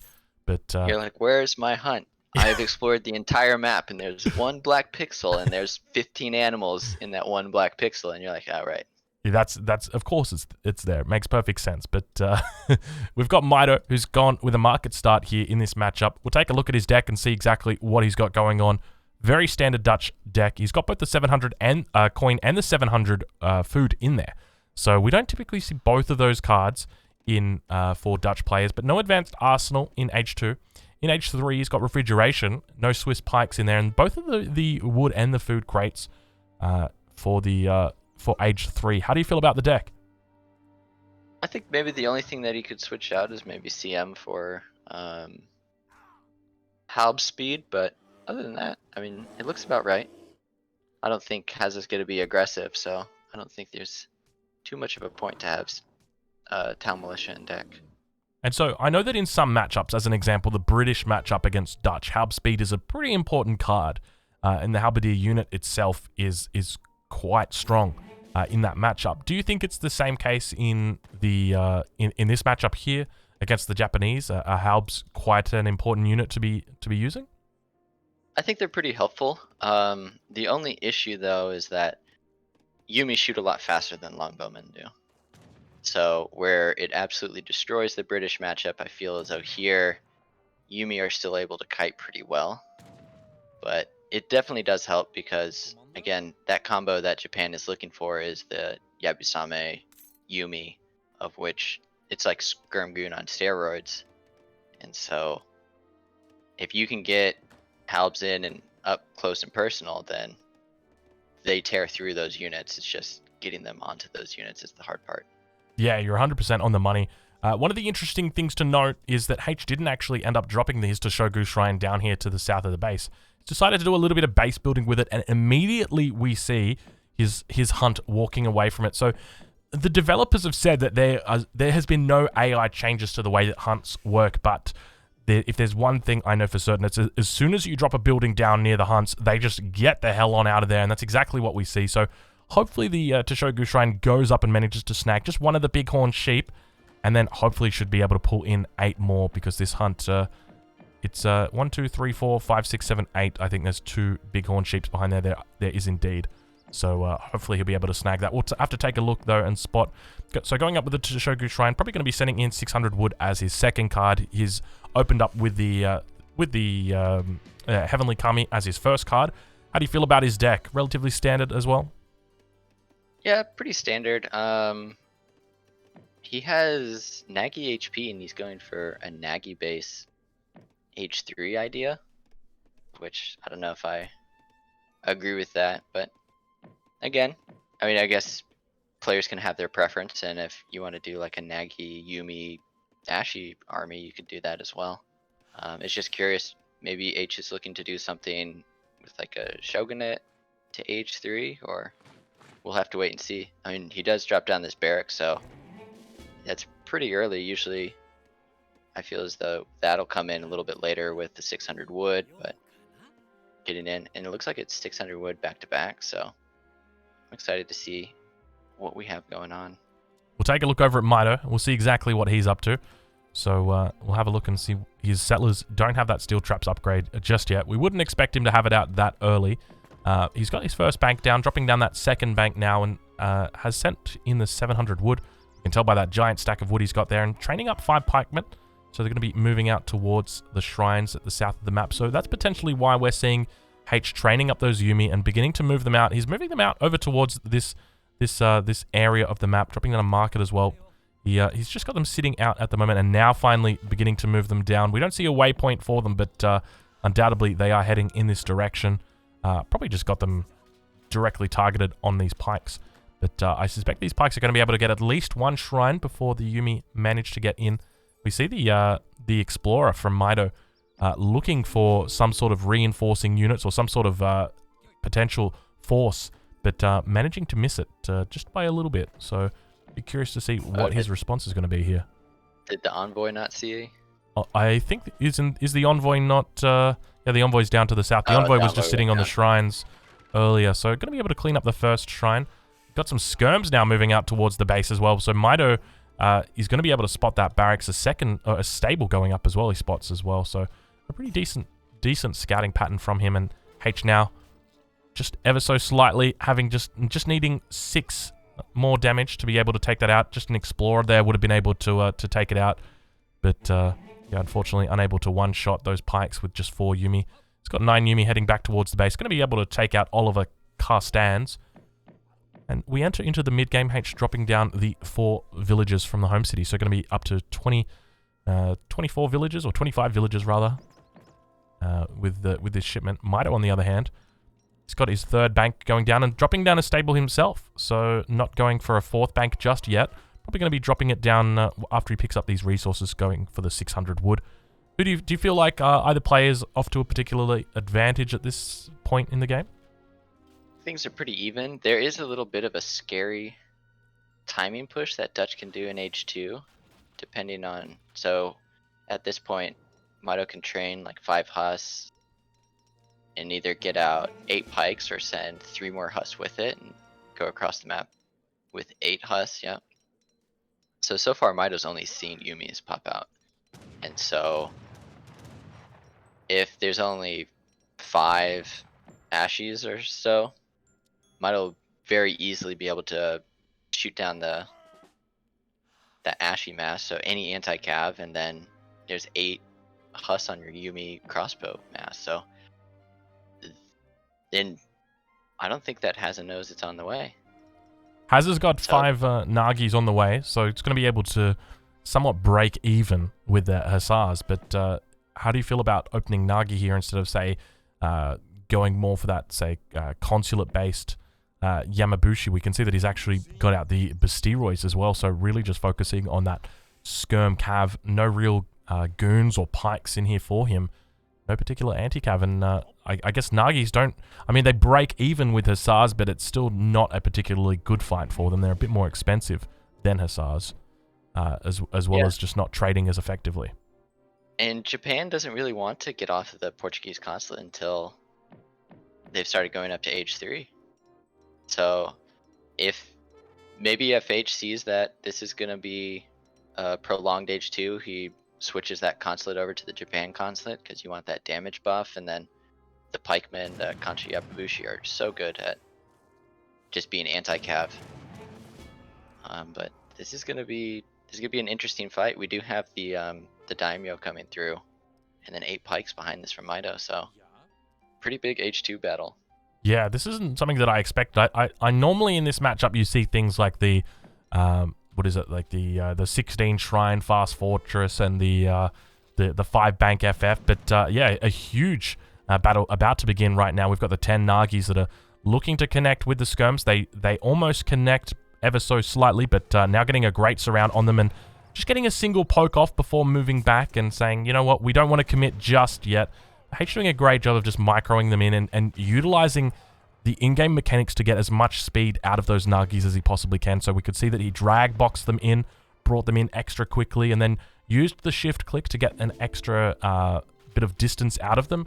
Got more Hus though coming in for Mitoe, so up to 12 Hus now. Calling Minutemen as well, and now we've got the daimyo coming in, and look out this huge mass of Nagis now pushing up. A little bit out of position Mitoe is. All of these Nagis are going to be able to connect, get the surround. We spot that the daimyo sitting in the back nice and safely, going to be set as the shipment point undoubtedly, and the Nagis are doing their best to trade. 8 pikes coming in from the back, and Haitch having to pull back, realizing that this probably isn't going to work out best for him. The Daimyo Those pikes doing are its getting best. in. Yeah, the Pike's coming in, doing quite a fair bit of work now, connecting pretty well. But Haitch doing his best just to pick those off slowly. We see most of those Pikes are falling down now, but Mitoe's still looking pretty strong. He's got those Minutemen there as well that are putting out the DPS. Skirmishers on the back line as well, going to be popping out those Bastilroys, doing their best to take it down, but only 2 HP left on them. Ashigaru now coming in to reinforce as well. Mini, who do you think is coming away with the victory here? I mean, Dutch wins the fight, but I mean, Japan's still on 70 shrine pop? 170. Yep, you're on the money. So, I mean, he won the fight. He killed the daimyo. In resources, he traded more efficiently here. It's just, I feel as though Japan just has more resources to burn through. And so, in a war of attrition, if this goes prolonged H2, I want to give it to Japan. We take a look over at the options for Mitoe when it comes to what he could potentially do. I mean, he's about to be losing his the majority of his skirms here, and unfortunately for him, means that he's left to send in cards like the team infantry hit points. Not really the best card to be sending in a situation like this. Ideally, you'd love to be sending in more unit shipments, but unfortunately sent in both of those unit shipments already in the early game, the 8 Pikes and the 3 Hus. When it comes to the advanced church card that he's got, so he's got the card in his deck, Religious Freedom. Do you think this card is a card that should be used in the early game to be boosting up those bank numbers? Because if we spot Mitoe's base, we see that he's got 4 banks. Once he hits that 5 bank number, though, he's going to be looking to expand his economy. Is that the right way to do it? It could be, but I think that's something that you can save for later. I mean, he does have 30 vills, but he really doesn't have the production to pump out from two military facilities, as well as expand his economy with 2 extra banks. And then the negative that you get from it, I don't think it's worth it this early in the game. Just slower units versus a civ that has faster units just inherently is never a good combination. Yeah, So, it makes perfect sense. It's always one of the ththings I'm a bit hesitant about getting so early on in the game is that Religious Freedom and that unique church upgrade coffee trade. You'd think that with an upgrade called Coffee Trade that your units would move faster, not slower, but it turns out that it adversely affects them. We're going to see Mitoe beginning to move in and try and force Haitch's Explorer back here. Looks like he's going to get the shot off and takes over the 45 XP, sends it back home, sieges down that forward shrine, says, you've been too aggressive here, you go back to where you came from. And that's exactly what he does. Going to be able to grab up a second shrine here as well, so Mitoe doing a good job of pushing Haitch back. Scores relatively even at this point. Is there a particular civilization that overscores or underscores in this matchup, or do you think that these players are about even? no, Japan's an underscoring civ and Dutch is an overscoring civ. So if they're even, that means it's very in Japan's favor. Okay, interesting to hear. And then when it comes to scaling in this matchup, you mentioned earlier that typically Japan is going to continue to scale throughout the game. Is that the way that you feel about this sort of prolonged fight in H2? Eventually it's going to move to H3. If this game goes longer than 20 minutes, do you foresee that Japan wins this game?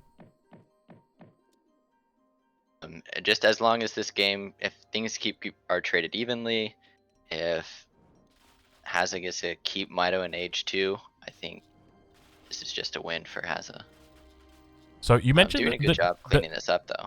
That Mitoe likes this matchup as the Dutch player. Did he provide any insight as to exactly why that is?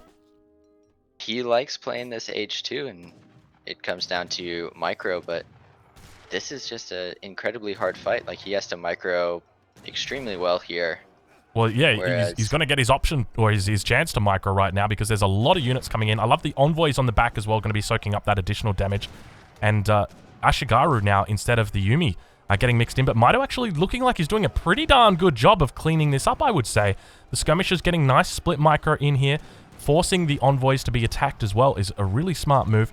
Hussar's actually trading out relatively well with the Nagis, but there is quite a significant mass of Nagis still over towards this south flank, beginning to push back over onto the skirmishers. He's going to need to help these guys out, but it actually looks like Mitoe pulling ahead. We see the scores beginning to dip in the favor of Mitoe, and I can definitely hear some NA men right now in the chat just chanting that out, because Mitoe's actually won a really good trade. You mentioned exactly why Mitoe loves this matchup. It's because it comes down to micro, and he's Mitoe has microed Haitch quite well. What would you say about that, Minnie? You got to agree with that? Definitely. Those envoys, there's no bonus on them, so they were tanking, I think it was about 1100 worth of HP, so I think it's only like 400 food. Are they 50 apiece? Yeah, or they're 50. I think they're 50 apiece. They're pretty cheap. I think there's one right there, running in the trees. Yep, definitely. They are 50 apiece. So yeah, 250 food. And yeah, I think that envoys are sleeper OP.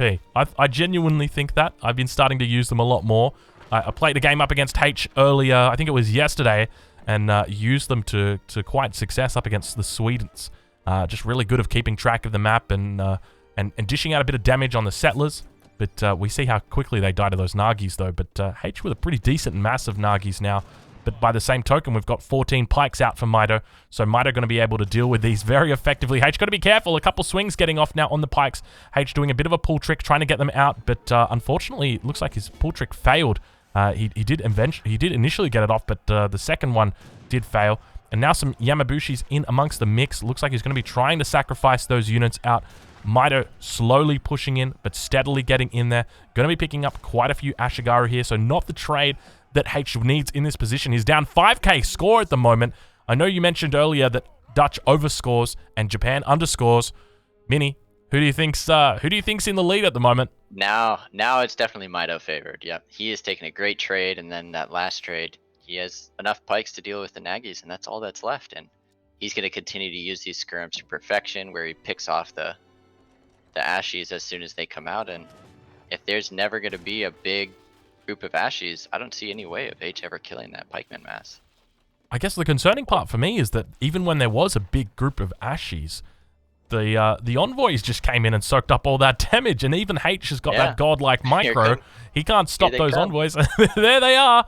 Get ready, fellas. It's the envoy, the true champion of the day. Look at that beautiful teal outfit that they've got. Got a bit of a behind on them as well when they're running, don't they? They're very funny the way that they run, but the battle is... They jog all day, so that's how they get their glutes to look so nice. The fight now beginning to break out. We've got the Nagis doing their best to defend, and Haitch popping the villagers out of the town center, just doing his best to try and soak up as much damage and attack as he can. The Toshogu Shrine does go down. I don't think it was deleted. I think it did actually go down to those pikes. But Mitoe doing his best to try and hold on.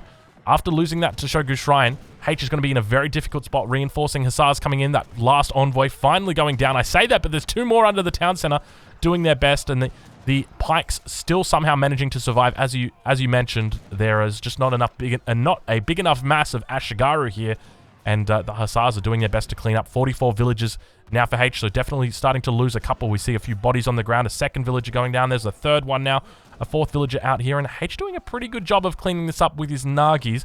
But my fear is that the economic cost of losing that Toshogu Shrine is really going to hurt him when it comes to his ability to scale, because that has affected all of his subsequent shrines that he's got out on the map. It reduces the cost that they've gotten. Even though he somewhat holds here, I still feel like he might be a bit behind, because Mitoe's now going up to the third age, Exiled Prince in queue. Yeah, you can see in the score that this game is definitely turned to be Mitoe's favored. Almost double his score while aging. Just really well done from Mitoe. These fights have just been, even though it's cleaned up, they've been going Mitoe's way. I think the envoys, to your point, have really paid off. It's crazy that they're only 50 food. I tell you what, that's a bargain. I feel like they should definitely maybe be a little bit more than that, or at least have some other sort of multipliers that can potentially be counted, because they are just absolute tanks. I thought we were going to see more envoys coming out across the field. I got really excited, but unfortunately it's just some pikemen. I suspect once we see Haitch realize that Mitoe's in the third age, he's going to be in a bit of a tough spot, because as you mentioned, that score is now doubled for Mitoe, and Haitch calling good game, well played. So Mitoe winning the fourth game in the series, getting himself on the board. What do you reckon, Minnie? Pretty decent game, hey? Reverse sweep. Well, it's not quite match point, but and amen. Let's go. And amen indeed. All right. Mitoe taking that one home. Let's take a look at the post game and see how that one is going. So we've got the resources gathered. Mitoe getting ahead. Back and forth. Yep. Take a look at the villager count. How many villagers were actually lost there? I suspect it's quite a few. Yeah, so going down from 45 villagers down to 41. But other than that, not too many. And then we have a look at the military unit population. And yeah, look at these battles are just absolutely big. That's a huge swing right there for Mitoe. So I don't know whether it was an out micro or exactly what happened, but 56 versus 54. And then Mitoe eventually going down to 31 unit population, while Haitch was on half of that, down at 16. I think another thing with that is I think Mitoe's units were double carded. You did, So he had infantry attack and infantry HP. Whereas I don't know if you, oh, we can't see it, but Ashigaru attack was in, but a lot of his army was actually in Nagi's, so only half of his army really having one upgrade on him, whereas Mitoe's almost entire army, well, maybe about 60% of his army, because he did have a lot of Huss in there as well. All right. But so, great game. Yeah, impressive game. Who will win game 4? Mitoe playing the Dutch is the answer. 431,000 points going out to you guys. Congratulations to the faithful. We're going to be jumping into the 5th game of the series right now. Game number 5. We'll check exactly what the matchup is. We'll pause it at the beginning so you guys can get a chance to get your bets in. Let me just do that one. So we've got Haitch playing the Portuguese. I'm going to start that prediction for you guys. So game number 5, who do you think is going to be victorious? We've got Haitch playing the Portuguese, and we've got Mitoe playing the British. Yeah, Mitoe just put it in the chat that envoys, 5 envoys, good unit. I agree. Let's have a look and see exactly what they said. So GG, thank God not 5-0, XD. Haitch saying, not sure how I lost some of those fights. 5 envoy, exactly. Good unit. Yeah, yep. That's exactly it. You know, one of the things that wasn't counted in that military unit population were those units that weren't military, the envoys. So yeah, it's curious to see. But let's jump into this game, shall we? Let's do it. All right, that prediction is up there now, guys. You've got about a minute and 10 seconds to put your points where your mouth is, so make sure you do that. We're jumping into the 5th game right now. Who is going to be victorious? Is it going to be Haitch on the Portuguese or Mitoe on the British? Let's find out. Just going to quickly change up these settings before we get into the game. There we go. Yeah, I wouldn't expect anything other than port on this map. It is, by almost everybody's standards, the best civ on this map. Yeah, I've got to agree with you 100%. All right, let's get into it. G'day, fellas. Welcome to the 5th game in the series between Mitoe and Haitch. The score currently is 3-1 in favor of Haitch. And in this game, we've got Haitch, who's going to be playing the Portuguese, spawning in the north of the map. His opponent in the south of the map is Mitoe, playing the British. The map that we're playing on today is Alaska. Alaska is a map that is somewhat infamous for the bay that it's got to the north, as well as the 2 headlands that often Portuguese players love to take advantage of with that additional town center that they get from aging up to the 2nd age.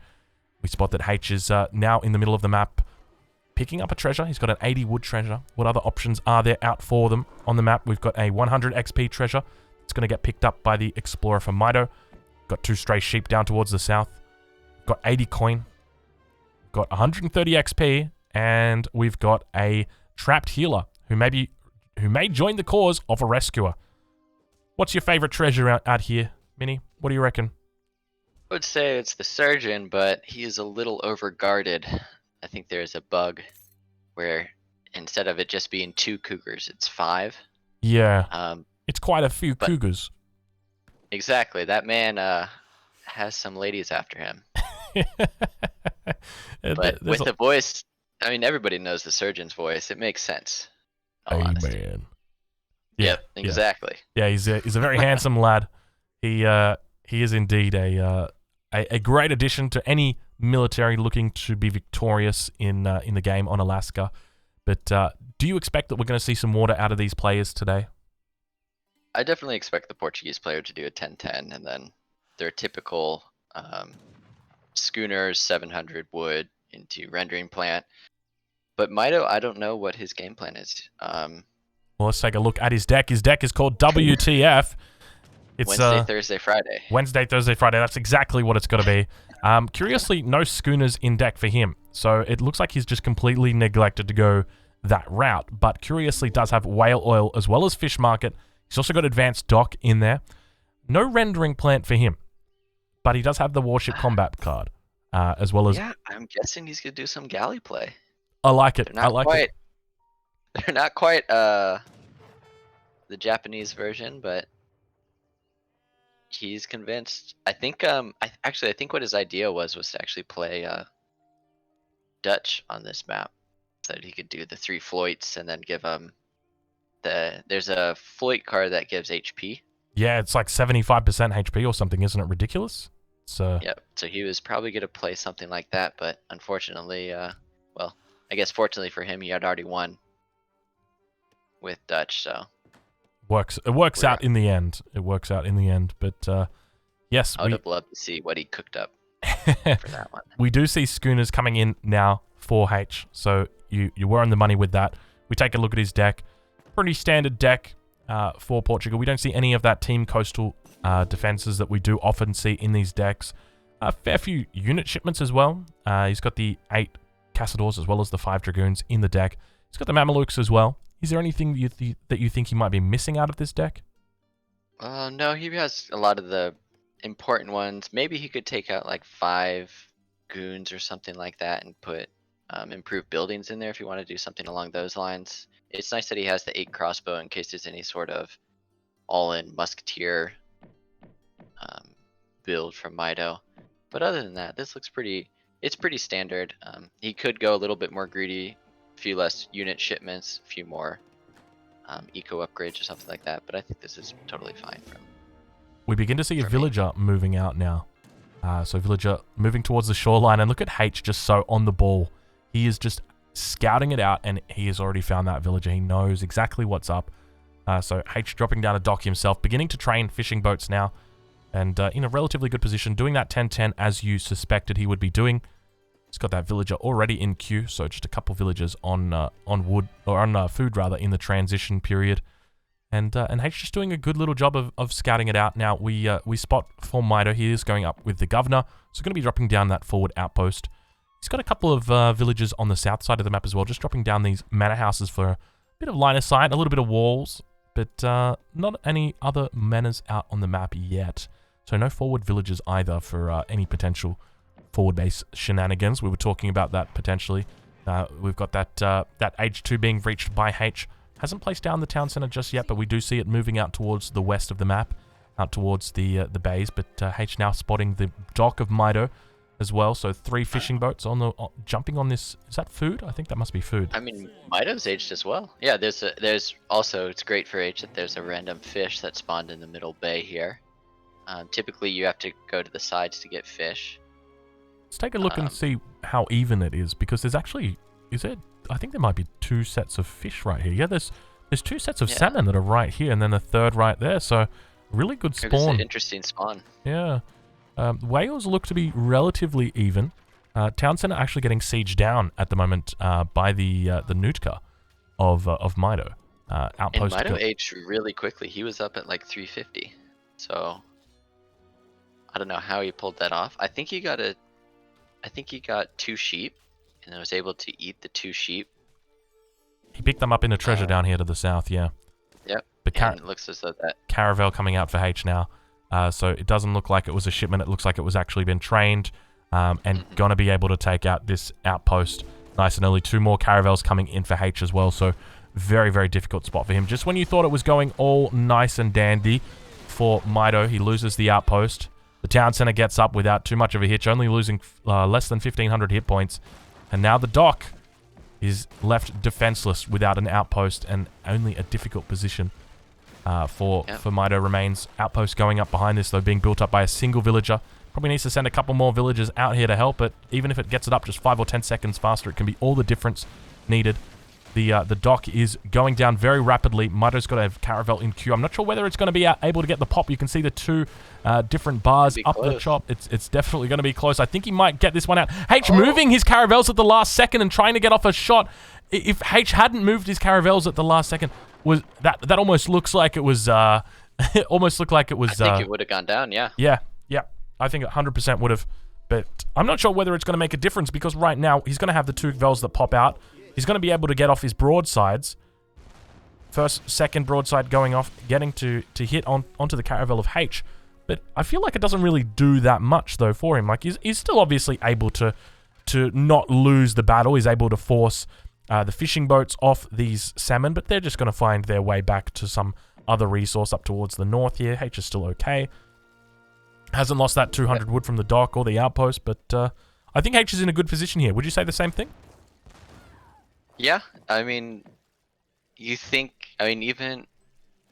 Mitoe aging up quickly and being up at 350, you think, okay, that's a good time. I'm safe enough to drop down my tower on the coast, but I mean, when you age up at 330, 320 every single game, that's the tempo that Portuguese get. They're just so much quicker than any other civ, and that's why they get away with this kind of, I'm just gonna go extremely greedy, and if you try to do anything, I can just send 2 caravels to deny any way that you can get out on the water. And so just preemptively knowing, okay, I saw Mitoe go up early. I bet we would even see, if we watch the replay back again, H cancels his 700 wood as soon as he sees Mitoe age, and then sends those caravels because he knows, okay, he's doing something aggressive. I need to make sure that I staple my control of the water. Yeah, that makes perfect sense. And something that I definitely didn't pick up, but yeah, when you say it back, it definitely makes perfect sense. We see that Mitoe actually doing a pretty good job of positioning well here. 4 caravels now out for Haitch, and looking like he may potentially lose Sao Pedro, down with 50 HP. Does he get the shot off? The final shot goes off, and Haitch does indeed lose a fishing boat. Improved warship going to be coming in behind this as well, so going schooners, 2 caravels, 700 wood into improved warships. What do we see out for Mitoe? Mitoe going with the galleon. So you mentioned early that we could see some galleon play. It does indeed seem like we're going to be able to see that. 4 caravels out for Mitoe. He did pick off that caravel of Haitch, and Haitch going to be in a bit of a bad spot here. Haitch playing a little bit too aggressively, I feel like. Almost trying to get this this kill on the Drake at the back here. It somehow manages to survive, and Haitch losing a 2nd caravel now. The tides are definitely turning on this game. Wouldn't you say that, sir? And now the galleon is actually a really good card because he can park that at the front and tank for these caravels, which will do the damage. Because a galley has it's a siege trooper, so it has essentially like 50% siege resist from any of those anti-ship attacks from the town center as well as from the dock. And that's exactly what we see. We see H now actually focusing down the caravels on the back line. He's got, Mitoe's got a caravel over here, but not actually healing. He's got it eating. And H, as a result, being able to take out the remaining caravels, losing 2 caravels now for Mitoe, he does. The 2 caravels for H, just doing a great job. These ones have got the combat card. So instead of sending in the galleon by H, he's sending in the combat. And it means he's able to do a lot more damage. Caravel now going down for H, so a lot of trading happening. And looks like Mitoe's going to be falling back. 106 HP left on the caravel, and trying his best just to take it out with Felipe e Santiago, the caravel from Portugal. But a huge amount of HP still on this galleon. And I definitely love the use of this galleon. It's quite an effective card as well, considering it's an 800 resource card. I love that it's called George. It's just George. That's it. George the galleon. It's, yeah, I mean, you got beautiful names like Felipe e Santiago, and then you've got George and Rose and Drake. I mean, Rose and Drake are pretty good, but George, I don't know, I'd be consulting my ship namers. The galleon, whoever is Scorpion, that's a good one. That's a good one. I like Scorpion. I could get behind Scorpion. We got Mariner as well. We spot H though. H is in a difficult spot. He's training up that 2nd caravel. He's got 39 villages at the moment, but I don't know. I feel like he's a little bit behind. You know, definitely done well to sort of trade out the caravels in the way that he's done. Sending in rendering plant as well, so I don't think there's anything else he can really send to be too much more defensive on water. I guess maybe advanced dock is an option. Maybe we could potentially see him, you know, loading up a dock down here towards the south, but there's no real good spots for him to be actually docking up. He's got this single dock here, but there's just not enough fishing boats so they're even close by for him to really be doing anything with it. He's kind of getting on the aggressive here, but he's definitely looking to just scout out and also do a bit of overextending, looking to get a couple of broadsides off. Scorpion manages to make it out alive, and broadsides now going in onto the caravels of H. We've got Atala. How do I pronounce that one? Atalaya.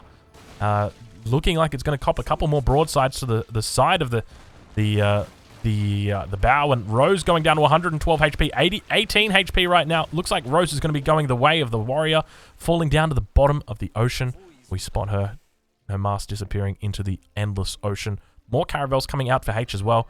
So that's going to be another caravel. He's got another one in queue back over here at this second dock. And a little bit of a difficult spot for him. He continues getting pushed into the corner. Haitch actually dropping down an outpost as well, realizing that Mitoe may be building up a mass and needs to be very careful about exactly how he plays this one out. So a wise decision. A little bit of support, yep. Just ensure this cove belongs to Portugal. And then it's just heartbreaking when you lose a boat and one sails away with 5 HP to go to a dock off in the corner to get healed up. And that's exactly it. I was about to say, I would love to see a dock in the corner. And that's exactly what Mitoe's doing, is just bringing this dock in. Multiple times Haitch has come in around and looked to get off those cheeky broadsides. And now we actually see a second galleon getting trained right now. So 2 galleons out for Mitoe. Mitoe actually coming in, looking to try his best to clean this up completely. I think he might have actually got him stuck in there. That is great. Mitoe just puts both of his boats right on top of it so he can't escape. And oh, now it's managing to get through though. Looks like a little bit of a gap opened up, but yeah, Mitoe doing a great job with these galleons. I love it. These galleons are so damn expensive. To think that he's somehow managed to do this, but also getting a racks up. I say a racks up, but it's not even a racks. He's just training pikes with the galleons. This is so next level. I think he needs to task them to shoot, because I think they can shoot and train at the same time. It's just you have to tell them to do it after they start training. We've got double scorpions now over on the western front. Third boat, Mariner, continues to be healed up by that dock, and we spot those pikes are about to pop out now. We've got the other outpost that's going to be going up. And now Mitoe looking like he's in a pretty decent spot. Got to be careful, Scorpion. You got to be careful. Losing a lot of HP right there in an unnecessary trade. And now he's somewhat in the back foot because he's got 3 caravels that are all trying to heal up their best at the dock. Probably needs to send in an advanced dock, but take a look at the caravels that are beginning to build up now for Haitch. So just when you thought nobody puts Haitch in the corner, it turns out that was indeed the case, because Haitch is looking pretty darn good as he tries to clean up these expensive galleons. Keep in mind, 500 coin for each one of these bad boys. 300 wood, so very, very expensive, despite having that Siege Trooper tag. Do you feel like there's a distinct advantage at the moment for either player? I think Port's just outscaling. I don't know. Mitoe's on 38 bills. Can we see how many H is on? 52. I want to say that Mitoe has been winning the trades. But I think at this point, he just hasn't done enough damage, and H is just happy to kind of take this slow, continue to eat all the fish in the sea, get his upgrades on his boats, and just kind of play the long game here. We've seen neither player yet go for that armor plating that we do often see out of these water civilizations. Do you think that we're going to see that coming in soon? Armor plating's a great card because what's so great about it is that the threshold in winning a trade on water is exactly that, killing the boat. You can do 1300 damage to a boat and that's 0 resources lost because it can just pull it away, it can go heal itself. It's a little bit different because in other parts of the game, you don't heal up your units, whereas on the water, it's very important that you actually kill the unit, because then it can't heal itself up because docks heal for free. And so that's why it's so important to get armor plating, because it's an extra 400 HP. And it just gives you a little bit more time to fight back and forth before having to pull back to that dock. I guess one of the prohibitive things about armor plating is that it is costed so expensively. So it's, I think the upgrade's 400 wood, 400 coin. So definitely quite a big cost, but we can see that Haitch is actually moving towards that amount of resources. So curious to see whether we're actually going to see him invest in that. And we do actually see that he's put down 2 more docks and sent in the advanced dock card. One of the difficult things for Haitch, though, is that he doesn't really have any fishing boats down here. But I guess they do really help heal up these caravels in the meantime. But no great coats for the settlers of Mitoe. Going to be able to get picked off by these 3 musk raids that are coming in. Looks like they're going to be able to get off those shots before they walk out. Haitch doing a pretty good job. You're definitely right. He's going up with that armor plating right now, and then I wonder if he just trains some ships and just garrisons in there. I think that's definitely the right choice. I mean, there's so much damage that comes out of it. The main issue that he's going to have, though, is that Mitoe's not really going to come to him. So he needs to start moving towards Mitoe. So whether that means even just putting a dock down right here and making it so that Mitoe can't get on top of these docks. But I think that armor plating combined with 2 more caravels is going to be enough to actually clear Mitoe off the sea. As you mentioned, the threshold for killing those ships is going to be so much higher with that armor plating. We see that Mitoe's actually picked up armor plating himself. So both players appreciating that armor plating is significantly strong in this matchup. Yeah, it seems like it's go time. Mitoe now moving up Mitoe towards on the sea. north, looking to come around the north headland. Also doing a little bit of a timing attack on land, calling Minutemen, as well as using a few musketeers out here. So a bit of a battle on both spots, both fronts, if you will. And fishing boats just continuing to use the humpback whale. And now pushing in Mitoe is. Scores relatively even at this point. 5 caravels, 2 galleons. Is that 2 galleons? I think it might only just be 1 galleon, rather. But I think that's just one. 2200 HP on that, so going to be able to tank. How many shots from a town center can that tank? Like maybe 46 shots, something like that. First galleon. Something along those lines, yeah. First caravel, rather. Mariner going to be tanking up some shots, and looks like the first caravel is going to be going down from Haitch, and we've got our first age up in queue. Mitoe going to be going up with the Admiral of the Ocean Sea, of course. And doing a really good job to sort of keep Haitch under control at the moment. So scores are relatively even. Port typically underscores a bit, I would say. And we know that Brits overscores. So I would say that Haitch is doing relatively well, but just look how quickly those caravels go down to the land fire combined with the docks. So we've got a dock with, how many fishing boats are in there? 6 fishing boats, so doing 180 anti-ship damage combined with 100, combined with 75, so more than 300 damage right there coming out, and a fair amount. Musketeers moving towards the outpost on the south headland. Do you feel like either player is in a particularly advantageous position? Yeah, I mean, you can start seeing Hazza just slowly pulling away. He's at 73 builds now. I'd be surprised if Mitoe's over 45. Mitoe is on 45 villages, so are you surprised that he's... I guess you're not surprised because he's not over 45. Yep. Now I'm surprised that he's at 46, but he must have trained a fishing boat. So does it? It probably doesn't count then, does it? Or a manor house. Yeah, it must have been a manor built house. It was a manor house somewhere. But yeah, I mean, it's just Hazza scaling and Mitoe's not.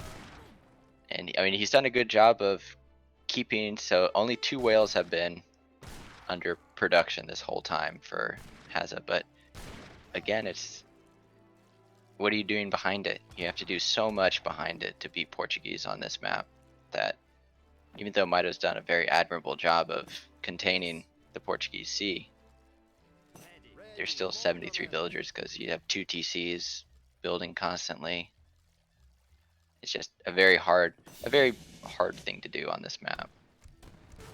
Speaking of hard things, we've now got both players reaching the fortress age. 2 falconets going to be coming in for Mitoe. Haitch going to be sending in that frigate. Frigate's going to have 3,500 hit points, so going to be providing a lot of leverage on the water, but going to be difficult spots for Haitch as those falconets do push in. Are we going to both aged? Are we going to see potential culverins for either player? Do you think? I feel like culverin are particularly strong, sort of help you push in along the shoreline. Yeah, culverins are great. A lot of people have been doing going, what is it, that H3 card, the advanced artillery. Advanced artillery. Yeah, exactly. Just to deal with, because there's not really any good way of sieging down all of this mess. So a lot of times you need mortars, and you don't have enough resources to go up to H4 to get mortars. So sending that card and then having an actual answer to ports in H3 a little bit sooner does a lot for a lot of civs. Unfortunately, that's only available for European civs. There's some civs just don't have an answer to Portuguese on water. I can think of a few off the top of my head. I'm sure Fitzbro can think of a few as well. But yeah, it's a difficult spot. I definitely would have loved to see advanced artillery coming in, but I guess then the difficult spot is you're investing resources in in units that can't actually kill your opponent's army, but just rather kill your opponent's infrastructure. And it's sort of reaching that point in the game now where both players are looking to sort of maximize their effectiveness on land. The Cazadors, as well as the Musketeers, are beginning to build up for Haitch, and the Falconets managing to get off a couple of pot shots. Undoubtedly going to be moving in towards this this point in the bay, this little safety net. But he's got to be careful because this frigate, Mr. Santo Gabriel, the frigate is always going to be ready to strike with their broadside attack and take out those double Falconets. There's many a game I've been playing, and I've lost both of my Falconets to a broadside. I remember one game I played against Dairuga on Patagonia, and I lost both of them, and I was very angry. Do you think we're going to potentially see that coming out of Haitch today, or do you think he's just going to go with the safe options? The he Culverin? has his. Yep. H is very very well versed in artillery micro. He played a lot of treaty before coming back to supremacy earlier this year, and he just understands, like, you build culves to deal with cannons. That's People it. are like, oh, well, what if I just build 20 Hus and then I run them in? It's like, nope, you build culve to deal with cannons. That's your answer. Now these Culverin represent not just a threat to any cannons, but also a threat to any ships as well. Haitch is going to be able to push in over on the sea, and going to be able to deal very effectively with any boats that come into contact with him. And in addition to that, also getting the heated shot upgrade. So that's going to be increasing the damage that the Culverin does by 50% against ships. A huge boost. Then also MAM's coming in, P-Tards coming in. And this whole time, like, while we've been watching the water so closely, I think H has just been running around with a couple of Musketeers just keeping that villager count low. We take a look at the villager count. We spot the Mitoe is indeed over 45 villagers now. He's up to 49 though, and compared to Haitch, who's sitting on 3 TCs. So take a look. Yeah, he's got 1, 2, 3 TCs. Yeah, so done a great job to get all of those town centers down. But my fear is that the tempo from Haitch is just going to be too great. I'm sure Haitch is probably thinking about Age 4. At least Mitoe hopes that he is. But Haitch is just doing his best to stay in Age 3 right now. Going to try and finish this one off. But looking very, very strong. 173 population versus 78 population at this point. So Haitch undoubtedly looking like, doing a great job. One of the curious things that we see from Mitoe is Mitoe's training Culverins to win the artillery war against more Culverin, but there's no other artillery that are out. So it's just kind of like a moot point, if that makes sense. Or like, you're going to kill your opponent's Culverin, but you don't have any artillery at all, and your opponent doesn't have any artillery, so it's like you're just training calves for really no reason. Do you agree with these calves coming out? I mean, so he is going to have culves coming out to defeat the other culves, but again, what else could he do? I don't know if there's anything else that he could build instead. Like, if he builds falcons, they just die to culves. Because he wants falcons to deal with this army, but I just feel at this point, he's down 100 pop. I mean, he's doing a good job trying to deny water, but it's just a point of your opponent. Port's got to scale for too long. And then the P-Tards went and blew up his other town center. It's just kind of I guess he's just looking at something to spend his resources on, and culves are an actual answer of, I can defeat his culves with my culves. Yeah, that's very true, but I feel like Haitch is definitely coming in for the kill now at this point. Obviously on land, he's brought in the petards, he's taken out the 2 falconets, getting his Culverin to sit down, and they fired some blanks. Yeah. And, I mean, you wouldn't expect anything else out of the Culverin, would you? They do love to get that opening shot with blanks. Forcing... Well, I'm guessing that has a retask them as they're unpacking. Yeah, I mean, well, the problem is, if you don't retask them while packing, they're just going to end up shooting the docks, and you're going to have to wait 6 seconds for them to fire anyway. I think the best way to do it is command them to unpack, or command them to pack, and then, unpack, and then just move them after. Yep. But, exactly. A difficult spot for Mitoe. He's got 2 caravels that remain, both of them on very low hit points. He's got a single dock that remains in the side of this cliff face, so he's lost water completely. He's lost a town center down towards the south. He's putting up a 3rd town center, trying his best to keep himself in the game. 3 Culverin out, which is going to be able to help him, as you mentioned, take out the Culverin of his opponent. But Haitch actually looking really good. 110 villages, pretending it's Age of Empires 2, and going above that 100 villager limit that we normally see players stick to. Going up with the Tycoon as well. So really focusing on his economy. A total of 21 fishing boats out now. So he's never sent through that whale oil, but he does have rendering plant. So we may potentially see him send that whale oil in after he gets those factories in. And beginning to wall up the map. I think this is the right choice. How do you feel about these walls? Just make sure that he wins. Pretty much, he's just pulling back, saying, I don't want to lose. So I'm going to start walling up. I'm ahead in eco. Oh my lord, dude. So he does have Falcons coming in. The Falcons, which just looks like give you anxiety right here. I just witnessing all the Falconets unloading on the back line, taking out 1, 2, 3, 4 Cazadors and Musketeers together, but doing a great job with the Culverin to take out the Culves of Haitch. So you did mention that you could see a way that he could potentially get back into it with those Culves, and that looks like what he's going to be doing. So do we see that critical number of Falconets up to 7 Falconets? We don't. We've got 3 Falconets out at the moment.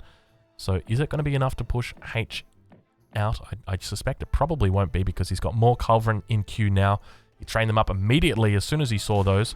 And there's quite a big mass well, I say a big mass, but, you know, the Mamelukes are just more than enough to overwhelm these units here. And I think he might just be able to brute force these Falcons down with his Mams. And that's exactly what he's doing. So the Muskets now beginning to engage in melee combat, getting on top of those Falconets at the back. We see the Falcons just firing upon the Muskets and the Falcons. But it doesn't look like it's going to be enough. Just entering into melee combat with the Dragoons as well. So doing their best just to take down those. There's one more Falconet that remains. Culves getting some shots on the back line. Going to be taking out the Culverin of Haitch as well. And all the artillery does go down. 4th Town Center now getting dropped down. And Mitoe clearing out Haitch clearing out Mitoe's forces completely on water now. With the exception of these 2 caravels that are hiding away. But now beginning to siege down the barracks on the back line. And that's when you know it's a difficult spot, because Haitch has now just reached the 4th age. And so it means that it's only a matter of time until the 2 monitors come, and we do indeed have those 2 monitors being trained. And Mitoe calls GG. Well played. So Haitch going up to the 4th point in the series. Oh. He's now on match point. Yep. Take a look at the post game. See exactly how the players did. Spot that villager population, and you can see that Haitch just pulls away throughout the game at multiple times. You mentioned that Haitch did scale a lot better, and indeed he did. Yep, exactly. And then we look at resources gathered. Yep. Eventually, there's a point where just Mitoe's getting outscaled, and at that point, it's just, it doesn't matter how well you trade if the other person's getting more resources than you. All right. Well, I'm going to settle that prediction for you guys. Congratulations to the faithful that thought Haitch would be victorious. I see that 79% of people thought that Haitch was going to be victorious, so Haitch was indeed victorious with the Portuguese. Let's jump into the next game and see... Oh, not story mode. We're going to jump into the next game. So we're up to game number 6. Mitoe versus Haitch. Yeah, the civilization micro just has not been there for Mitoe. We see the post game from the last game. Let's have a look. Nothing said other than GG. Yeah, it's been a difficult spot for Mitoe. I mean, I would have loved to have seen the Japanese come out, but obviously I don't think he's got the Japanese in his pool. Let's have a look at the... Yep, he did not pick the Japanese. He didn't get the Japanese, did he? He's got Haudenosaunee in there, but yeah, no Japanese. All right, well, I might just set up this prediction now, and while you guys are waiting for that prediction to come up, I'm going to start that one up now. Who's going to win game number 6? Keep in mind, this is match point, so Haitch is on the Germans. Mitoe is playing on... Oh, sorry, Haitch is on the Indians, rather. And Mitoe is on the Germans. And this is actually really curious. So who does H have left? He has India, and then what was the other civ that he had? He's got Japan? Yeah, Japan. So he's won with Spain. He just won with Ports. He didn't win with Japan on Colorado. He won with France. Has he won with France? I don't think he's won with France. He did. He won France on Manchuria. Yeah, so it's Japan and India. On Manchuria? No, on Kamchatka, excuse me. I'm sitting here like, wow, we just casted these games and I can't remember him playing on Manchuria. Am I really getting that old? Obviously won the first game with Sweden as well, and then with France. Yeah, so he won France on Kamchatka. Versus China. Yes, against China. Okay, so basically gives him Japan and India as his 2 options to go with. And with Mitoe choosing the map here, which is Dakota, he said, out of those 2, I would prefer to play India because you can take that aggro fort right in the middle. So while you guys are finishing up with that prediction, get your bets in. If you haven't got those bets in already, who will win game number 6? We're on match point here. Is it going to be Haitch? Is it going to be Mitoe? I'm going to go grab another Red Bull Mini, and I encourage you, if you're watching at home, and you know, you don't have anything to drink, you should go do the same thing. All right, I'm going to put on some music for you guys, and I'll be back in a minute.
All right.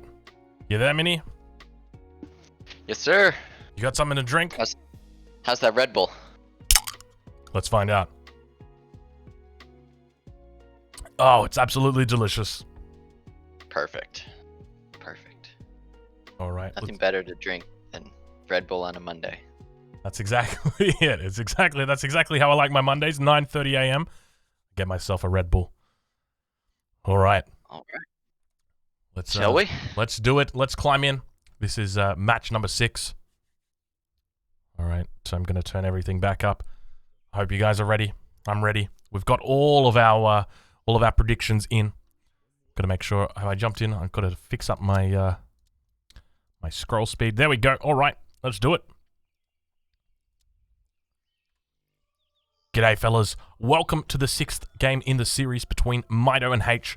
The score currently is 4-1 in favor of Haitch, and he is spawning in the south of the map, playing the Indians. His opponent, who is currently on 1 point, it's Mitoe, playing the Germans. Now, keep in mind, we are on match point right here. If Haitch wins this game, he wins this tournament and takes home the big prize pool. Keep in mind, this is a $5,000 tournament, so Haitch is going to be taking home a significant portion of that compared to his opponent, Mitoe. Mitoe going to be playing as the Germans and dropping down that early market. How do you feel about this matchup, Mini? I believe this is Germany favored. You think it's found Germany a lot of favored? success at Germany. Yep. Typically, you can go to age 3.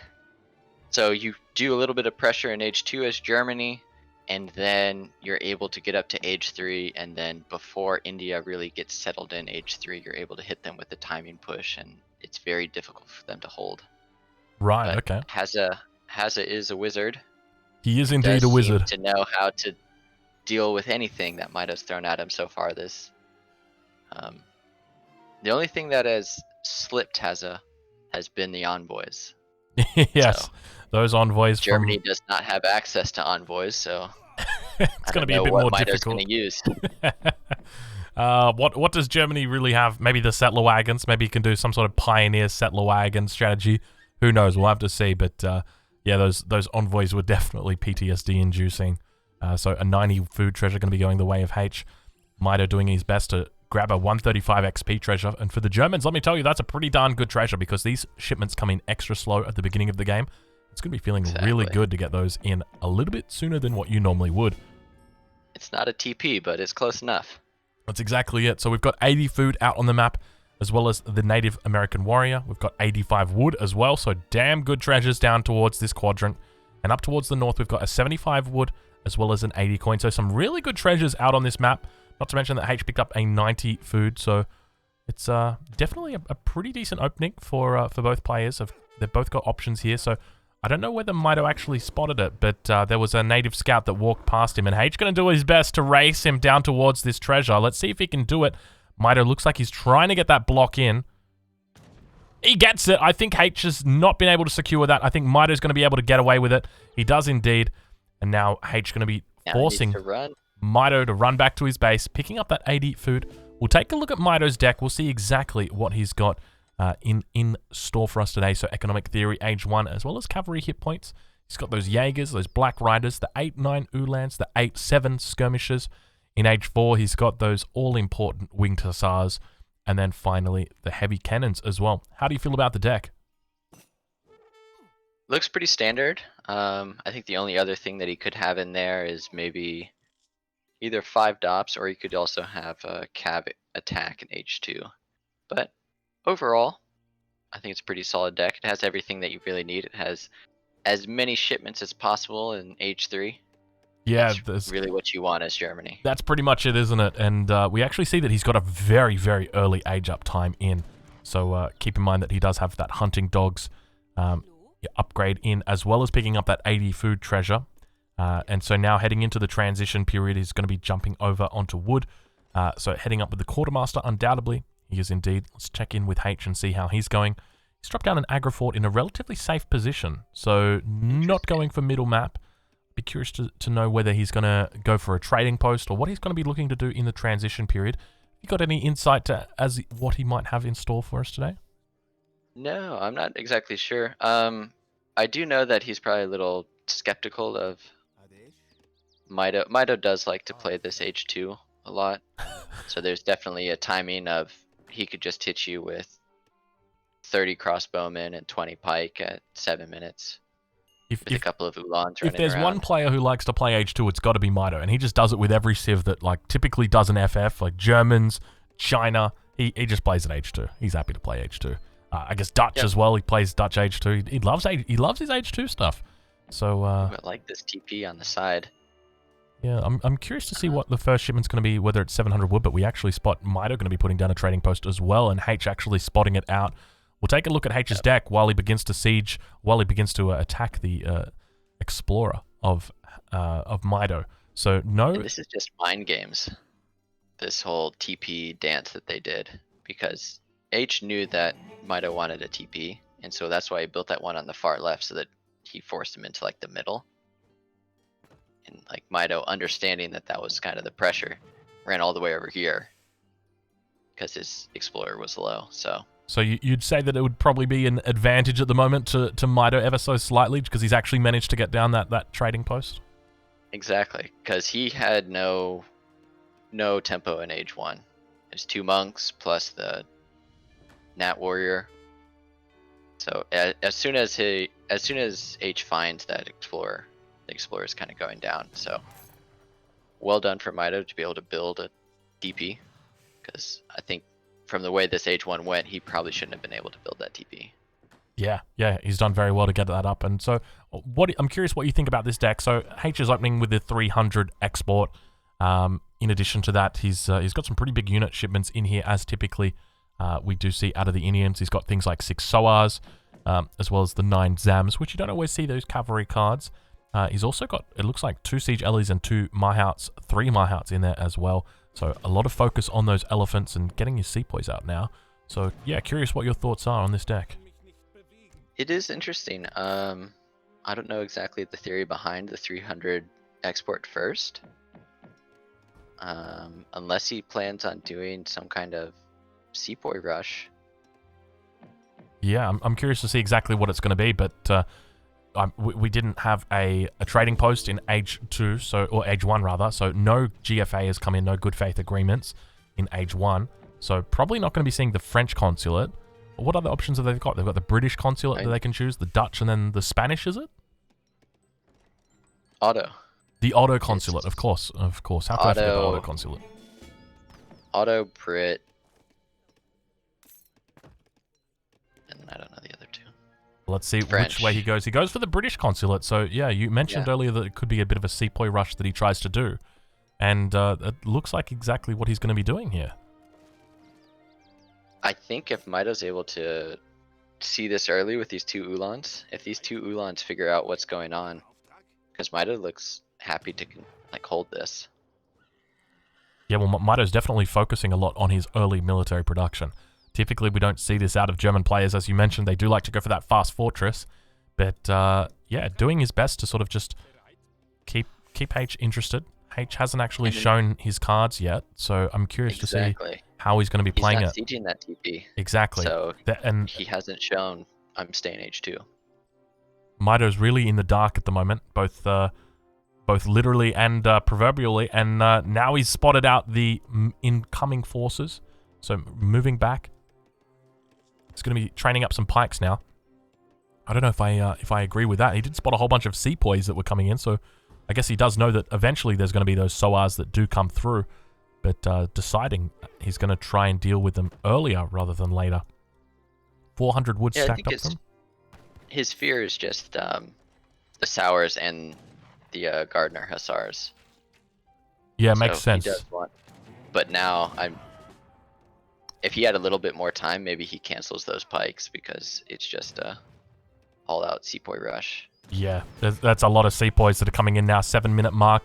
We've got a total of how many sepoys is that? That's 16 sepoy together with the red coats, so 6 red coats as well.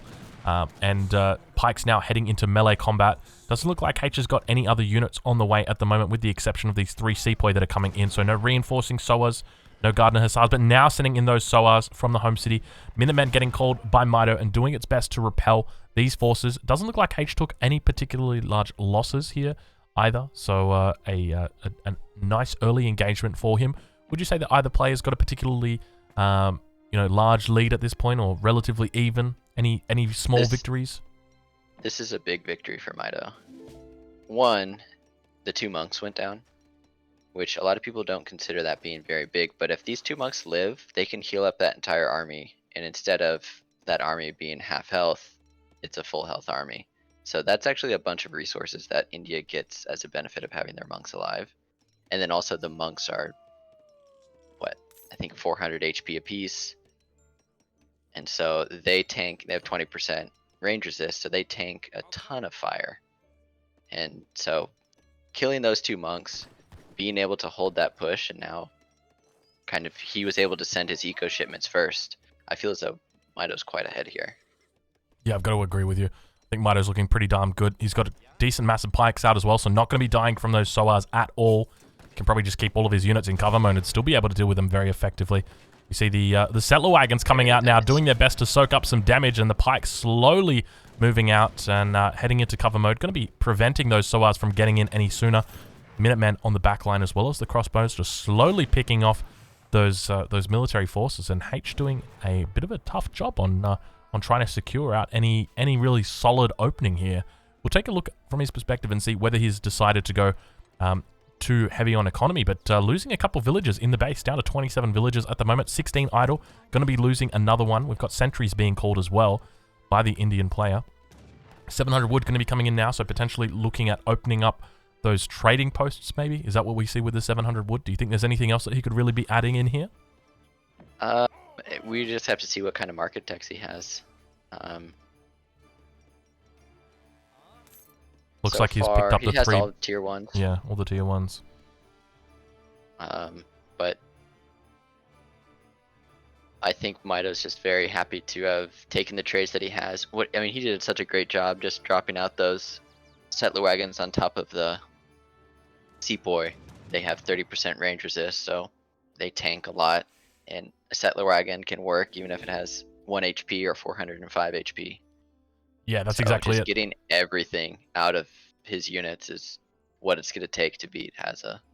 I remember earlier in the game we talked about envoys, and I did mention the settler wagons plus pioneers. Now, obviously, we don't have any pioneers in deck today, but settler wagons just by themselves with that greatcoats are so tanky. 405 hit points. You mentioned the 30% range resist.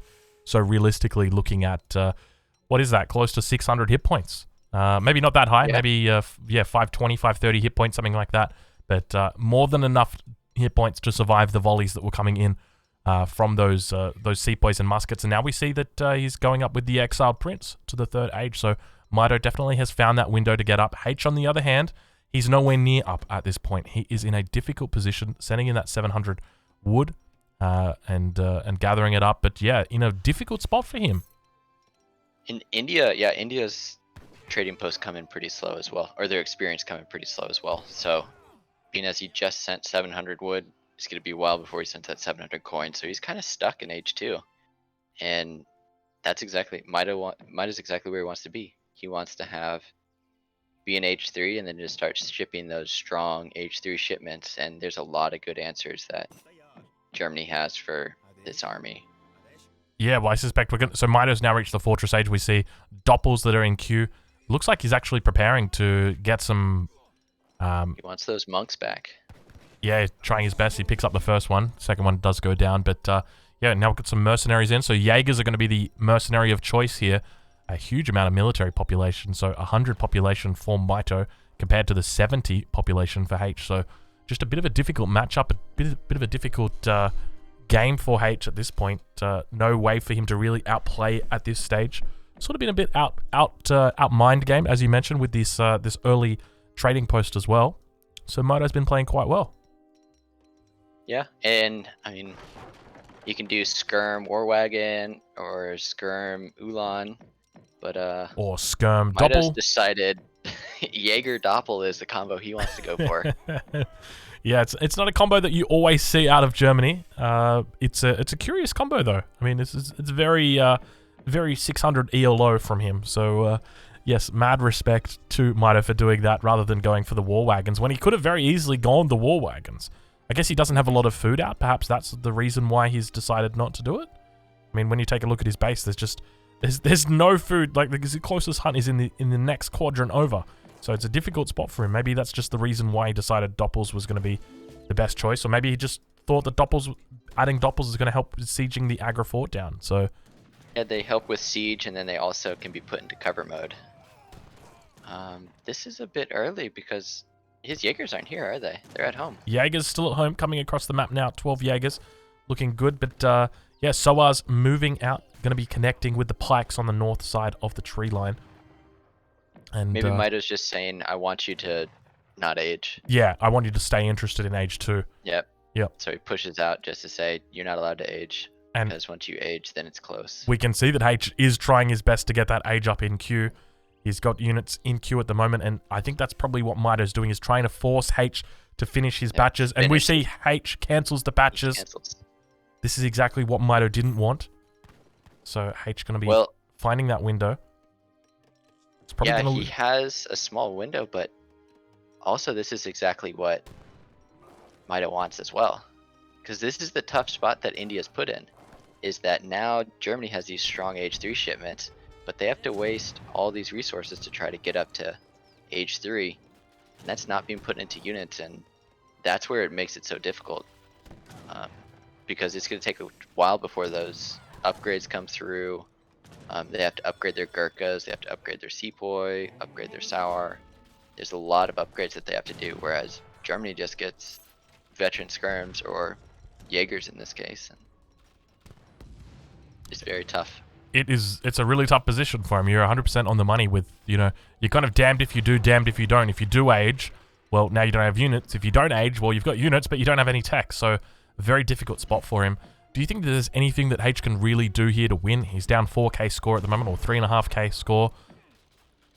It's getting pushed in. He's going to have to bait Mitoe into underneath the TC and either get... There's one Mahout that he'll get from the Charminar Gate, but if he can hold on to get the Urumi pop or something like that, that could be what saves him, but it's going to be very difficult for him to come back in this game from this point. We see a little bit of a raid going on with some sepoys at the back line, as well as 9 Ulans coming in for Haitch. And Mitoe just doing his best to try and pick off units slowly, one by one. But unfortunately having a bit of difficulty. But Haitch manages to sort of just repel the fight for now, and is going to be able to live another day. He's got that shipment that he's got ready to call in, so is he going to look for that Yarumi shipment? And decides to go with the Mahouts instead. Two Mahouts. 2 Mahouts. A curious decision considering how many doppels are out right now. But at the end of the day, it's understandable that he would do that considering the mass of Jaegers that exist. But I just don't think that Mitoe's the kind of guy who's going to be underneath this town center. He's just going to know not to be underneath that town center. It's just way too dangerous for him to do that. But now we've got Mitoe. Needs to be a little bit more careful as Haitch beginning to round the corner and look for that trap. And that's exactly what he wants to do. We've got the Soa beginning to push away the Ulans at the north and engaging in melee combat. I think... Yeah, that's not a good fight for H. Mitoe realizing that that something might be up, calling out those irregulars now. The Mahout's popping as well. And Mitoe trying his best to pull Trick away. And it looks like they're going to connect. The big Mahouts do connect with the Jaegers, but they're being forced back. There's just simply too many doppels, too many pikes at the moment, and they're going to be able to connect with those Mahouts. First Mahout going down, second Mahout down to about 30% HP. Going to be going down as well, getting caught on some terrible pathing, and it does go down. Third Mahout doing its best to try and get through, but that Jaeger mass is just way too thick, way too healthy, and it looks like it's going to be GG going over the way of Mitoe. So congratulations to Haitch, and congratulations to the faithful. Anybody who predicted that that Mitoe was going to be victorious here, very well predicted. We'll take a look at the resource graph and see exactly how these players got into this position. And Mitoe ever so slightly ahead of Haitch throughout that game. Is that what you expected to see at the end of the game, Mini? I did. Yep, exactly. And especially after H2 when H goes for diplomatic intrigue into the British cons. You're going to see a little bit of a less eco build out of India, and India's going to take a little bit longer to scale. And so Mitoe got away with being a little bit more greedy, being a little bit defensive, and just kind of blind countering exactly what H was doing. So well played to Mitoe. Really, really well played to Mitoe. Let's jump into the next game. So I'm going to fix up that score as well. So the score... It's going to be a 5-4, guys, so... It's going to be a 5-4. Yeah, that's exactly what we're hoping for. So we're going to jump into that one. So we're up into game number 7 right now. Let's pause the game just to start. We'll have a look at exactly what the matchup is. Oh, my lord. Mitoe actually saying in the last game, good game. I don't know, man. What can I do about? Yeah, I don't know. This matchup is really hard. Out. And that's exactly it. I mean, you talked about it at the start of last game. And you said that Germany definitely was in a more favorable position. So definitely we saw the expected result there at the end of that game. Yep, India has to find a way to get Germany completely off guard. But for this matchup, I want to say India has some tools in winning this matchup. And if you guys think that India has got some tools in winning this matchup, I encourage you to put your money where your mouth is. The predictions have now been set. Do you think Mitoe is going to be victorious playing the Swedes, or is it going to be Haitch playing the Indians? You've got 2 minutes to make your mind up. So if you'd like to have a little bit of a think about it, you've got about 90 seconds before the poll closes. So make sure you get your points in now. Keep in mind we are on match point. So let's get into the game. What do you say, Mini? Yeah, let's do it. All right. Game 7, right? Game number 7. Yeah, wow. Let me fix up these percentages. There we go. We're all good. G'day, fellas. Welcome to the 7th game in the series between Haitch and Mitoe. This is a best-of-9 series. Haitch is currently on match point, and he's also playing the Indians in the south of the map this game. His opponent, Mitoe, spawning in the north of the map, is playing the Swedes. Sweden pride. How do you feel, Mini, about this matchup? I think it's probably definitely Sweden favored. Probably, definitely Sweden favored. But again, Haitch only has 2 civs that he can play. It's either India or Japan. And on a no TP map, this map, it's maybe a little bit better for India or Japan. I'm not sure, but I wanna say that Sweden has this one, but India definitely, like I said earlier, they have tools to dealing with Sweden. Yeah, I feel like both of the civilizations that H has got available to him. Oh, we got a bit of a llama contention. Looks like H does get it.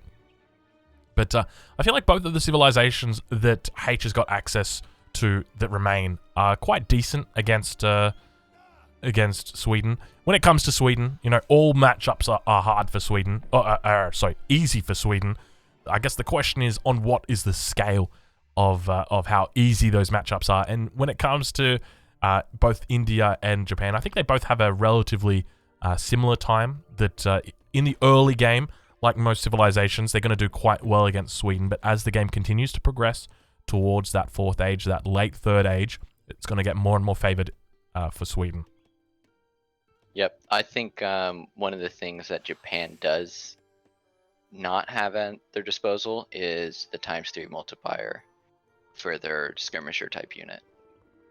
Right. So Yumis are great at doing a lot of damage, but Gurkhas with Royal Green Jackets deal with Karelians as best as possible.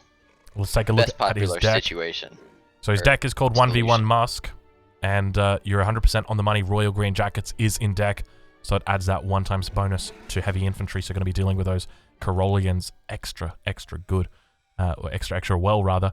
He's also got the British East India Company card in deck. How do you feel about his deck, Minnie? I think it has everything it needs. I don't know about the 700 food, but I guess why not? All right, we'll take a look. And then everything else looks about right. Urumi are also a great answer. Yeah, he's got the Urumi in there as well, so hopefully can find a couple nice pops in there. He doesn't have 3 Mahouts in there, but I guess he just wants the 2 Mahouts. Maybe 3 just aren't worth it. Yeah, especially in this matchup. They're quite expensive, aren't they? 1,000 food for 3 Mahouts. Yeah. All right, we'll take a look over at the Swedish side. We'll see what Mitoe's up to. Mitoe doing a bit of treasure hunting. Going to be picking up this native scout down towards the south of the map, or at least, yeah, there's no explorer nearby enough to really contest this. Mitoe going for a 14 villager age up though. We'll take a look at his deck and see exactly what he's got going on. Deck looking pretty normal. He's got Jaegers in there, 3 coin mines as well. He's got the Cav HP in H2, and 2 heavies as well as Feed Lifeguard in H4. He's got the Mamelukes in there, and curiously, he's got both 9 and 8 Karelians in the deck. So pretty standard deck with the exception of maybe 8 Karelians in there, but a very, very forward aggro being placed down from Haitch. I would say this is aggressive. Would you say that this is aggressive? Yeah, I think this is a place he could put it. Maybe he could have put it on a gold mine. Yeah, I think right over here would have been left, yeah. Either way, I mean, this is a great location. He gets this hunt, and then there's another hunt right next to him. Kind of secures this section of the map. Everything that you kind of want in an aggro fort. A lot of times what you want to do is just put it down. If you can find a spot to put it down, that's kind of the hardest thing that India has, is finding a place that's big enough to put the aggro fort without the enemy explorer being there to block you and cause trouble. Yeah, well, not only that, he's also got a native scout to contest with as well, so there is always the potential that he could have been blocking with that, but got a bit of a treasure contention now, opening up the jade-encrusted Jaguar skull worth 135 coin. He's going to be potentially taken out by Mitoe here, because H is working his way down on it. I suspect Mitoe's probably going to have the crack shot up within the next 5 to 10 seconds, and then always sort of threaten that option. Focusing down another Fat Monk, trying his best to put out some DPS on it. And it looks like it's probably going to go the way. I'm going to put my money on Mitoe here. I've just got a feeling Mitoe's going to do a step away, and then he's going to shoot. We see the way. Yep, there it goes. And both players trying their best. Oh, does H get it? Yeah. Mitoe got it. Mitoe got it with 135 coins. So do we see him drop a market as a result of that? Going up with the governor. Already. Mitoe's got a market? Oh, he's got a market. Oh my god, I'm blind as a bat. Yeah, so going to be able to use that coin and purchase wood with it. I guess that kind of makes sense, actually. But I think the idea is you get a market and then you buy the wood, so you're even on wood, but then you get this gang saw. Yeah. Because you know better than most that Sweden loves chopping wood all game. They do. It's I was actually theorizing an exotic hardwoods build. We love wood that much, but it looks like Mitoe's going to be dropping down that barracks now. And a curious spot for the barracks. I don't know if I really agree with this. This is kind of far away from the outpost. Again, he's giving a lot of respect to Hazza, but Hazza's coming in full force. He wants to get some work done. Look at the monks, the way that they just... I love the way the elephants sort of get back on that hind leg and just hit it with their head. They're doing their best to slowly siege it down. I like how the guy almost falls off the front of it, like as it lands. Like he doesn't brace for it at all, and almost like goes head first. Yeah, it makes it's a curious animation, but we'll spot Mitoe, see exactly what he's up to. He's dropped down a couple of torps. Going to be herding back towards them. Nothing for them to gather just yet, and 4 torps out over on this western coin mine. He's got a coin mine north of his base that he's yet to torp up, but spotting out the torps on both of the coin mines, and it looks like he's decided to cancel this this coin mine here, or cancel this torp on the coin mine, but now going to be getting those 4 Caroleans out. It looks like he might have bought a little bit too much in the way of wood, because doesn't have enough Caroleans, or enough coin for Caroleans. Going to be moving out over to the eastern flank. Let's take a look at Haitch's perspective, and Haitch does indeed have 9 sepoys on the way. Going to be sending in 700 wood as well. How do you feel about 700 wood in this matchup this early? What options is he going to have with it? He's going to be able to drop down... he's already got his market ups in, but he's going to be able to get more market ups. He's going to get a consulate. What else is he going to be able to do with the wood? Mainly it's just so that he can produce villagers constantly while still getting out a military batch. As you can see, his macro is mostly on food and coin, and so he just wants to get out as many units as possible, get these Gurkhas out. These Gurkhas are expensive, and he just wants to be able to keep the pressure up. I think it's so amazing how both these players know that this is the point of contention, and both of them like sent units there immediately at the start of Age 2, and so those units converged here, but Mitoe had less, so he pulled his back. But I'm expecting all of the market techs, and then probably a consulate being dropped down, and then houses and villagers. Well, that's what we're seeing. Consulate. Yeah, we're seeing all of those market techs coming in now, but I guess the curious part for me is that there's been no villagers killed just yet, and that could mean that Mitoe is absolutely anywhere on this map. We take a look with the Fog of War off, and that's exactly what we see. 1 torp, 2 torps potentially going to be going down on this coin mine. We see the villager that's gathering up, and despite being able to take out those 2 torps on the front coin mine, Haitch going to be having a bit of a difficult job of dealing with the Swedish player, just simply because those villagers have fallen back and they're able to sort of survive. So I'd love to see just a single unit for Haitch coming back and clearing out these coin mines, and that's exactly what he's doing. But ideally, he needs to be putting down even a house on each one of these coin mines himself, putting down a nice cheeky little wall at the south. And you can see him just spotting these coin mines as well, rallying his explorer over these coin mines just to make sure that there's nothing back here, and being so smart and bringing this explorer back, having it come towards this coin mine, and going to spot out that villager. So no real threat here at the moment, with the exception of inevitable torps being dropped down on those coin mines. In the meantime, H looks to just begin sieging down these torps. How do you feel about this? Is this the right play? Do you think he should be going for the torps? Do you think he should be going for the villagers? What do you think he should be doing? I mean, he could send like 2 sepoys to go to each mine and just have like a sepoy 1 or 2 there, and just put them in melee so that those settlers don't get away. But I mean, I like this as well. I mean, every torp that he kills, it's like 2 vills. It's just, we'll have to see what... There's no leather cannons here, so I think Hazza's kind of fine to take this fight. It'll just depend on if Mitoe can take care of those Gurkhas fast enough and then just get in melee with the sepoy.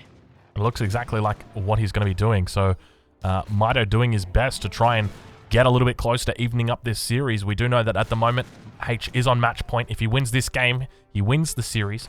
But Mitoe doing very well to take effective trades here. And as you mentioned, getting up in melee, nice and close with those sepoy.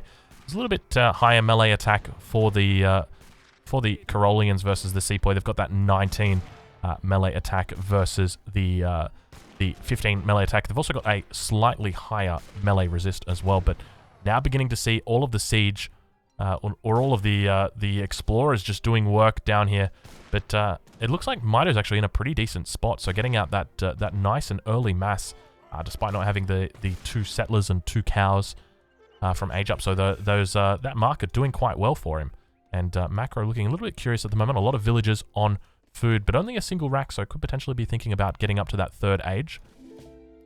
700 Yeah, he does coin have coming in. 160 pop, and it looks like he will be sneaking up to age 3. That was a great trade that he took, and that's kind of what Sweden wants to do, is take a good trade and then age behind it. And almost exactly every what we've done. situation except going to Imperial. Yes, very, very true. It's Sweden gets a good age, they just cancel everything they're building, and let's go to the next age. But if they take a bad trade, it's like continue building those Caroleans. Yeah, so we take a look at Haitch's perspective, see exactly what he's up to. So still having a bit of trouble, but yes, he's now reached the 3rd age, going up with the Tower of Victory. I'm just looking at it. I was going to call it something else, but I'm glad I didn't. So going up with we're just sending in the 9 Sepoy now. So really focusing on getting up to the 3rd age quite quickly, quite swiftly. Would you say that there's a particular advantage for either player at this point?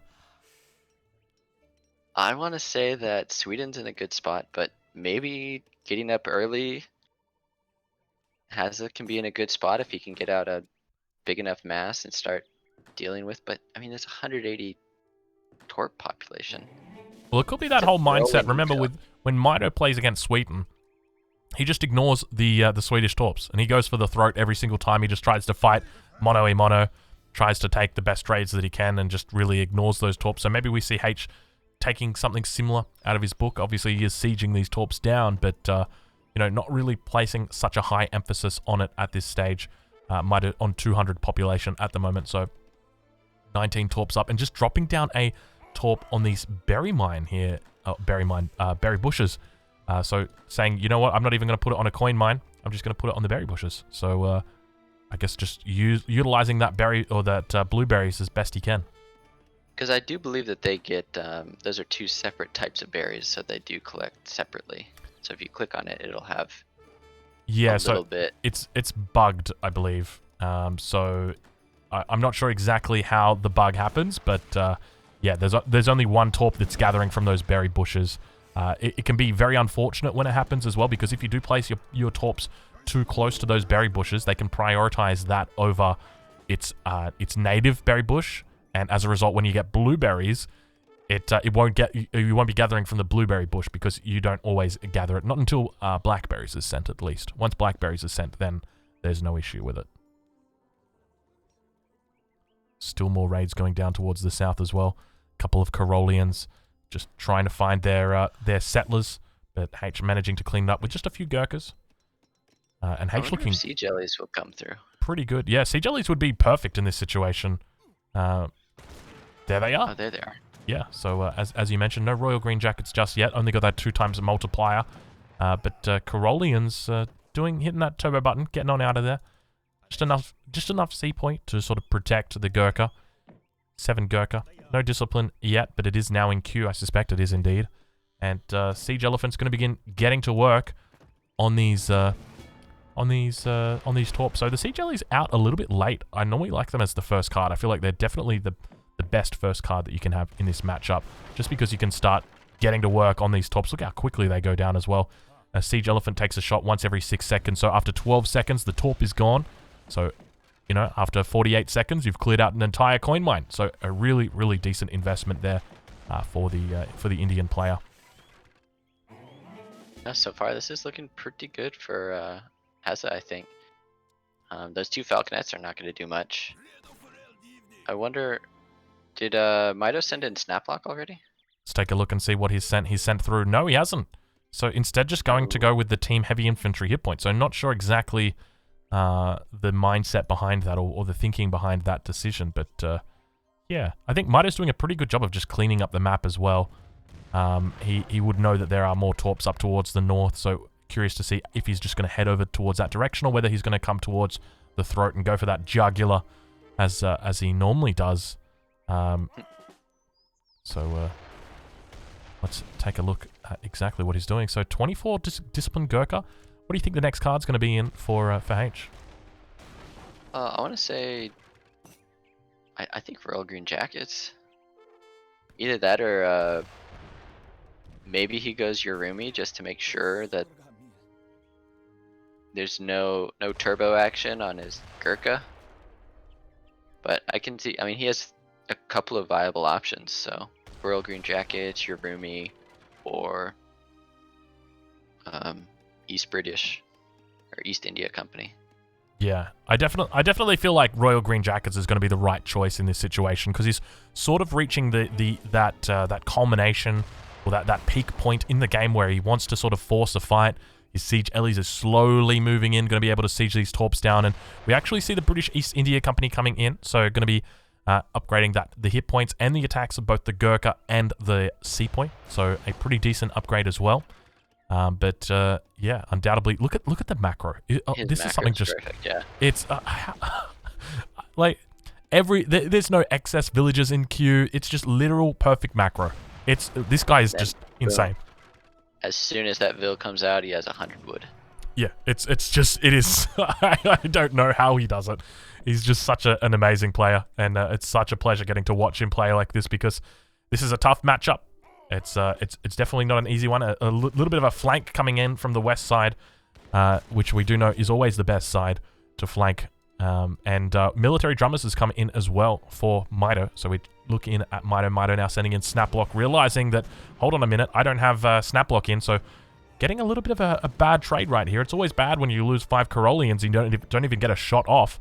So yeah, not the best, but more Corollians coming out. We've got triple Raxes now, and a lot of Corollians out. So we've got 33 here, we've got 13 here, and we've got 19 over to the side. This is looking turbo territory. I do indeed think there's going to be some turbo time right now. Does he get off any pull tricks? He's got to be careful. The turbo time is actually looking incredibly good for Mitoe. The inspiration. Do we see inspiration coming off? No, we don't. Not yet. But the Gurkha are moving away. Now it's finally come out. The siege elephants have killed the falconets, but the Gurkha are walking back into the Corollians, so a little bit of miss macro, but Haitch actually doing a relatively good job of breaking even here, and a huge amount of disciplined Gurkha remain. 19 disciplined Gurkha remaining, and 20 disciplined Sepoy, and I suspect that Mitoe is actually going to be losing here. I think Haitch has actually pulled this one out. GG, well played, deserved. Congratulations, ladies and gentlemen. You have your victor. You have your champion. Haitch has won the series, a 5-2. Congratulations to Haitch. Wow. What a series. What a game. Well played. Well played. What an amazing series. I mean, Haitch only lost, I think, 4 games. Maybe 5. Incredible. The entirety of it. Absolutely incredible. I'm just... I mean, he's a beast. He's just on another level. There's nobody that's even close to him. Like I think like maybe the closest person that could probably beat Haitch would be like Don Artie. I think like Don Artie may have a chance to beat Haitch, but not because he's a better player than him, but because he's got like that creative flair that is what takes to beat somebody like Haitch. Like the only way you're gonna beat Haitch is if like you send a couple people over to his house and like club his kneecaps. Like that is it. There's no other way that you beat this guy. Yep. I mean, my style doesn't work to run him around because he's like, oh, I can deal with that. You can't out-nerd the matchup because, as you can see, he had very precise build orders in mind. His macros on point. The guy's just an absolute machine and very well deserved. I think, without a doubt, he's head and shoulders above anybody else in the scene right now. Yeah, just absolutely incredible. We see, despite the huge resource lead that Mitoe accumulated that game, more than 20% extra resources that he's able to overcome it. So very, very well played by Haitch. Military unit population, look at that. It's just ridiculous. You know, they are 81 unit population and 77. Mitoe loses everything. He goes down to 0. Haitch drops down to 54. So losing less than 30 units during that. So absolute insanity. Looks like, hold on, I'm just going to see if we can add somebody into the call. Otherwise, we might have to jump across over to a mutual server of ours and see if we can get an interview from the man himself. Seems as though he's waiting for it. All right, let's see. I think we jump across over to you know where, and Yeah, I'll let's see see you if there. All we right. gotta see if he'll It- join. Let's see if he's here. I'm gonna have to. Oh no, I don't have to turn you up. Let's see if he's. We're in the channel at the moment, ladies and gentlemen. Just waiting for Haitch to come in. He says that he's got to be quiet. It's probably because it's quite late where he is. Where is he? Where is he? We're waiting for him. Big Hazarov. Where is he? I know the fans are asking for it. They want to hear him. They want to hear that voice, that golden. There he is. There he is. G'day, mate. Hello. G'day, I'm g'day. sure he had to go get his jumper. Congratulations, H. How you feeling? Thank you, man. Yeah, I feel pretty good. Hang on, I've got an echo. I've still got to unmute the stream. There we go. Yeah. You feeling pretty good? Feeling pretty good. Yeah, feeling pretty good. Minnie mentioned that in the tournament that he thinks. How many games did you end up losing in the tournament or dropping in the tournament? Like 4 games, 5 games, something like that? I lost 2 to Perez, 2 to Kanisi, and then 2 to Mitoe, so 6 games overall. Not too bad. Not too bad. Oh, that's right. Yeah, that's not bad. Yeah, Perez did a really good job in the group stages, not gonna lie. It's look, I don't think it's really much of a surprise to anybody that you are here in the final and that you've won the series. You won 5-2. Were you expecting it to be a 5-0, a 5-4? Were you expecting to be victorious or to lose? What were you thinking going into the game? After seeing Kanish versus Mitoe, I was like a little bit concerned about Mitoe. He played really well that series, actually. I was hoping to see some of that this series, but so it'd be like a really good series because I feel like the rest of the tournament has been a little bit disappointing with the constant Sweden mirrors and Port and Spain and stuff. But I expected it to be at least 5-3 either way, just like the closest scoreline. But yeah, it ended up being 5-2, and the thing is, I think I drafted the civs I drafted were like insanity. Like I got the top 3 civs, and then I got like 2 comfort picks with like Japan and India, and he missed out on like Spain and Portuguese. He's not that comfortable with both of those civs, so that sort of puts me an advantage in this meta. So in a different meta, it probably would be closer. Yeah, well, let's talk a little bit more about those drafts. So you went in and you first picked Spain. What was your thinking behind that instead of normally what we've seen people do is pick Sweden first?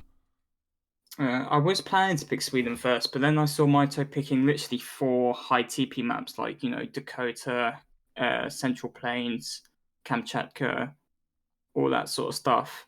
So I was just like, okay, Sweden's not going to be as good. It's still obviously pretty sick civilization, not going to lie, but I feel like Spain's much better, especially with like the broken logistician stuff as well. So it's hard to beat that, even with a quote unquote counter civ as Brit, which I don't think it counters it anymore. But yeah. And you mentioned Sweden. Obviously, I'm a big fan of Sweden. It's very close to my heart. That last game that you played, India up against Sweden, did you feel at any point in the game like you were behind, or did you always feel like it was within your control? The first time he cleaned up my army, I thought I was going to get completely nuked, but I kited my way out of there quite well. But I still took a bad trade, and taking a bad trade versus Sweden is never a good idea. So I was a bit behind, but the thing is, like, I was up to H3 quite quickly, so I knew I'd had like a little bit of a window to do a lot of damage, as in kill a lot of torps and get my composition going. Because the way you beat Sweden is just having a better composition than they do. So like times 3 skirms and then like muskets or goons or whatever. But the thing is, like, he's really limited to what he can make because he can only make Karelian Haas or Karelian Jaeger. I was expecting the Jaegers, actually. That's what I was afraid of. But there's like 2 ways Sweden can play it in H3. I think one is Karelian leather cannons with the card, or just Karelian Jaeger and try and get H4. And he didn't do either of those, so I was pretty happy.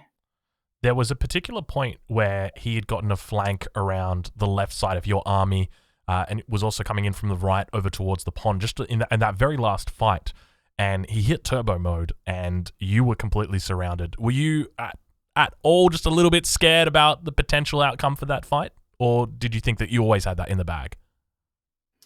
Well, the thing is, like, sure, Turbo Amelia is pretty good versus Skirms, but I had a solid amount of Sepoy in there with East India Company. I watched a bit of the cast. I thought East India Company was way more important there compared to times 3 Skirms, because I felt like he could be adding Haas or exactly what happened, as in, like, he turboed and melee'd and stuff, and Sepoy being buffed would be way better than times 3. Like, we had, like, the sort of same military, but my composition was just so much better than his. And, like, he had 10 useless pop in falconets that just died instantly, and I had, like, my entire army carded by East India Company. Like, my entire army is, like, 10% better. So, and he had, like, 15% HP, sure, but I had, like, 10% combat on Gurkhas and Sepoy, and I had Brit Consulate as well, so... Yeah, you had a lot of upgrades going for you. So I know that in addition to the final that we had this evening, there was another final that was played out between England and Italy. I don't actually know the result of that. Do you happen to know the result? Are you really going to do this to me? All right. I guess we'll just leave it. I guess it was in England. I guess it was in England. We'll just have to leave that one and pretend I didn't ask the question. Minnie, did you have any questions that you wanted to ask the big Haitch himself? No, I just think it was really well played, especially that last match where I thought you guys were going to get cleaned up a little bit more on the left-hand side, but your splits were very well executed. And because you were able to trade more evenly than what I originally thought, I think it was able to keep it from snowballing out of control. So I lost, what did I lose? I lost like 10 Sepoy and 5 Gurkha or something. Yeah. And he lost, I think it was like 13 Karelians or something. So it's obviously not good for me, but it's just not the worst, you know? It's not like game losing, but it put me a little bit behind. So it wasn't like the worst thing. Yeah, and then I didn't even notice you were up to age 3, but that was a well played. Making sure that you get out a couple of shipments in age 3 before sending the sea jellies. So yeah, I was afraid of him adding Husk. That's why I shipped 9 Sepoy first. But yeah, the thing is, like, I felt like I didn't have enough infantry to protect the sea jellies, you know, at the start. So I thought I'd go 9 Sepoy and then 2 sea jellies.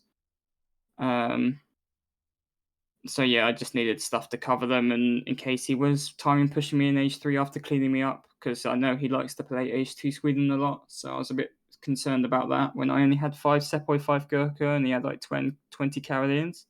Because he could easily like add 5 Haas, ship 3, and push me. So I thought I'd go 9 Sepoy first, and then sea jellies after. It makes a lot of sense when you explain it like that. Exactly. Yeah, and also so, he made a lot of stuff age 2, so he was going to be later to age 3, so I had more time to get the sea jellies out. Now are you on to becoming the best AoE2 player? I did buy AoE2 DE today, actually, and played a few games with Mitoe there, so it is on the cards. It's on the way. It was very hard, though, because I have no idea how to play that game, but we'll see. It's definitely got quite a steep learning curve, but yeah, you'll have to keep letting us know. And don't be afraid to throw on a stream, even in the Age of Empires 3 category, and just play some Age of Empires 2. I know that a couple of other people have been doing that recently. Because I'm not that shameful. Oh, you're not that. I'm gonna slam down that AoE2 tag, whether people like it or not. All right, and so the last question coming in from chat, and the question is: do you feel a rush when you look down at your resources and you see that every single resource is under 100?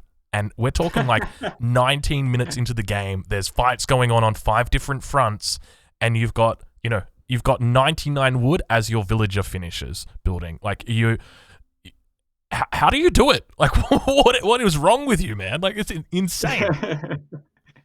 I don't know. I've noticed that, like, it's kind of muscle memory at this point. Like you can sort of calculate the gather rates. Like I've got one trickle and I got Imperial Baroxy, right? So I need roughly like 10 vills to have constant vills and housing and stuff. So I was just kind of like, I don't know, it's just all experience, I guess, of like exactly vil distributions and upgrades and stuff. But that just comes down to playing a lot, I guess. But yeah, I've always been more of a mechanical player and having great macro. I worked on my macro before I worked on my micro. And that's why I think my micro was like decent, but it wasn't great. But then after getting the macro sorted out, I worked on my micro, and then I got that to top level as well. So yeah, I don't know. It's been good for a while, so I think it's just second nature now. Yeah, well, I think every single time I watch you, I'm just continually impressed at your ability to keep your resources under 100. Meanwhile, you're doing 5,000 other things. So really impressive stuff. And once again, congratulations for winning the tournament. I don't think anybody expected anything else than this result. It was great to see Mitoe have a wonderful run as well. There were some other great runs in the tournament as well. People like Age of Killer managing to take out quite a few members of Stan on his way up to the top 4. But Age of Killer's reign of terror. Indeed. But look, that's been absolutely it from us, fellas. I hope you guys have enjoyed the cast, enjoyed the tournament as well.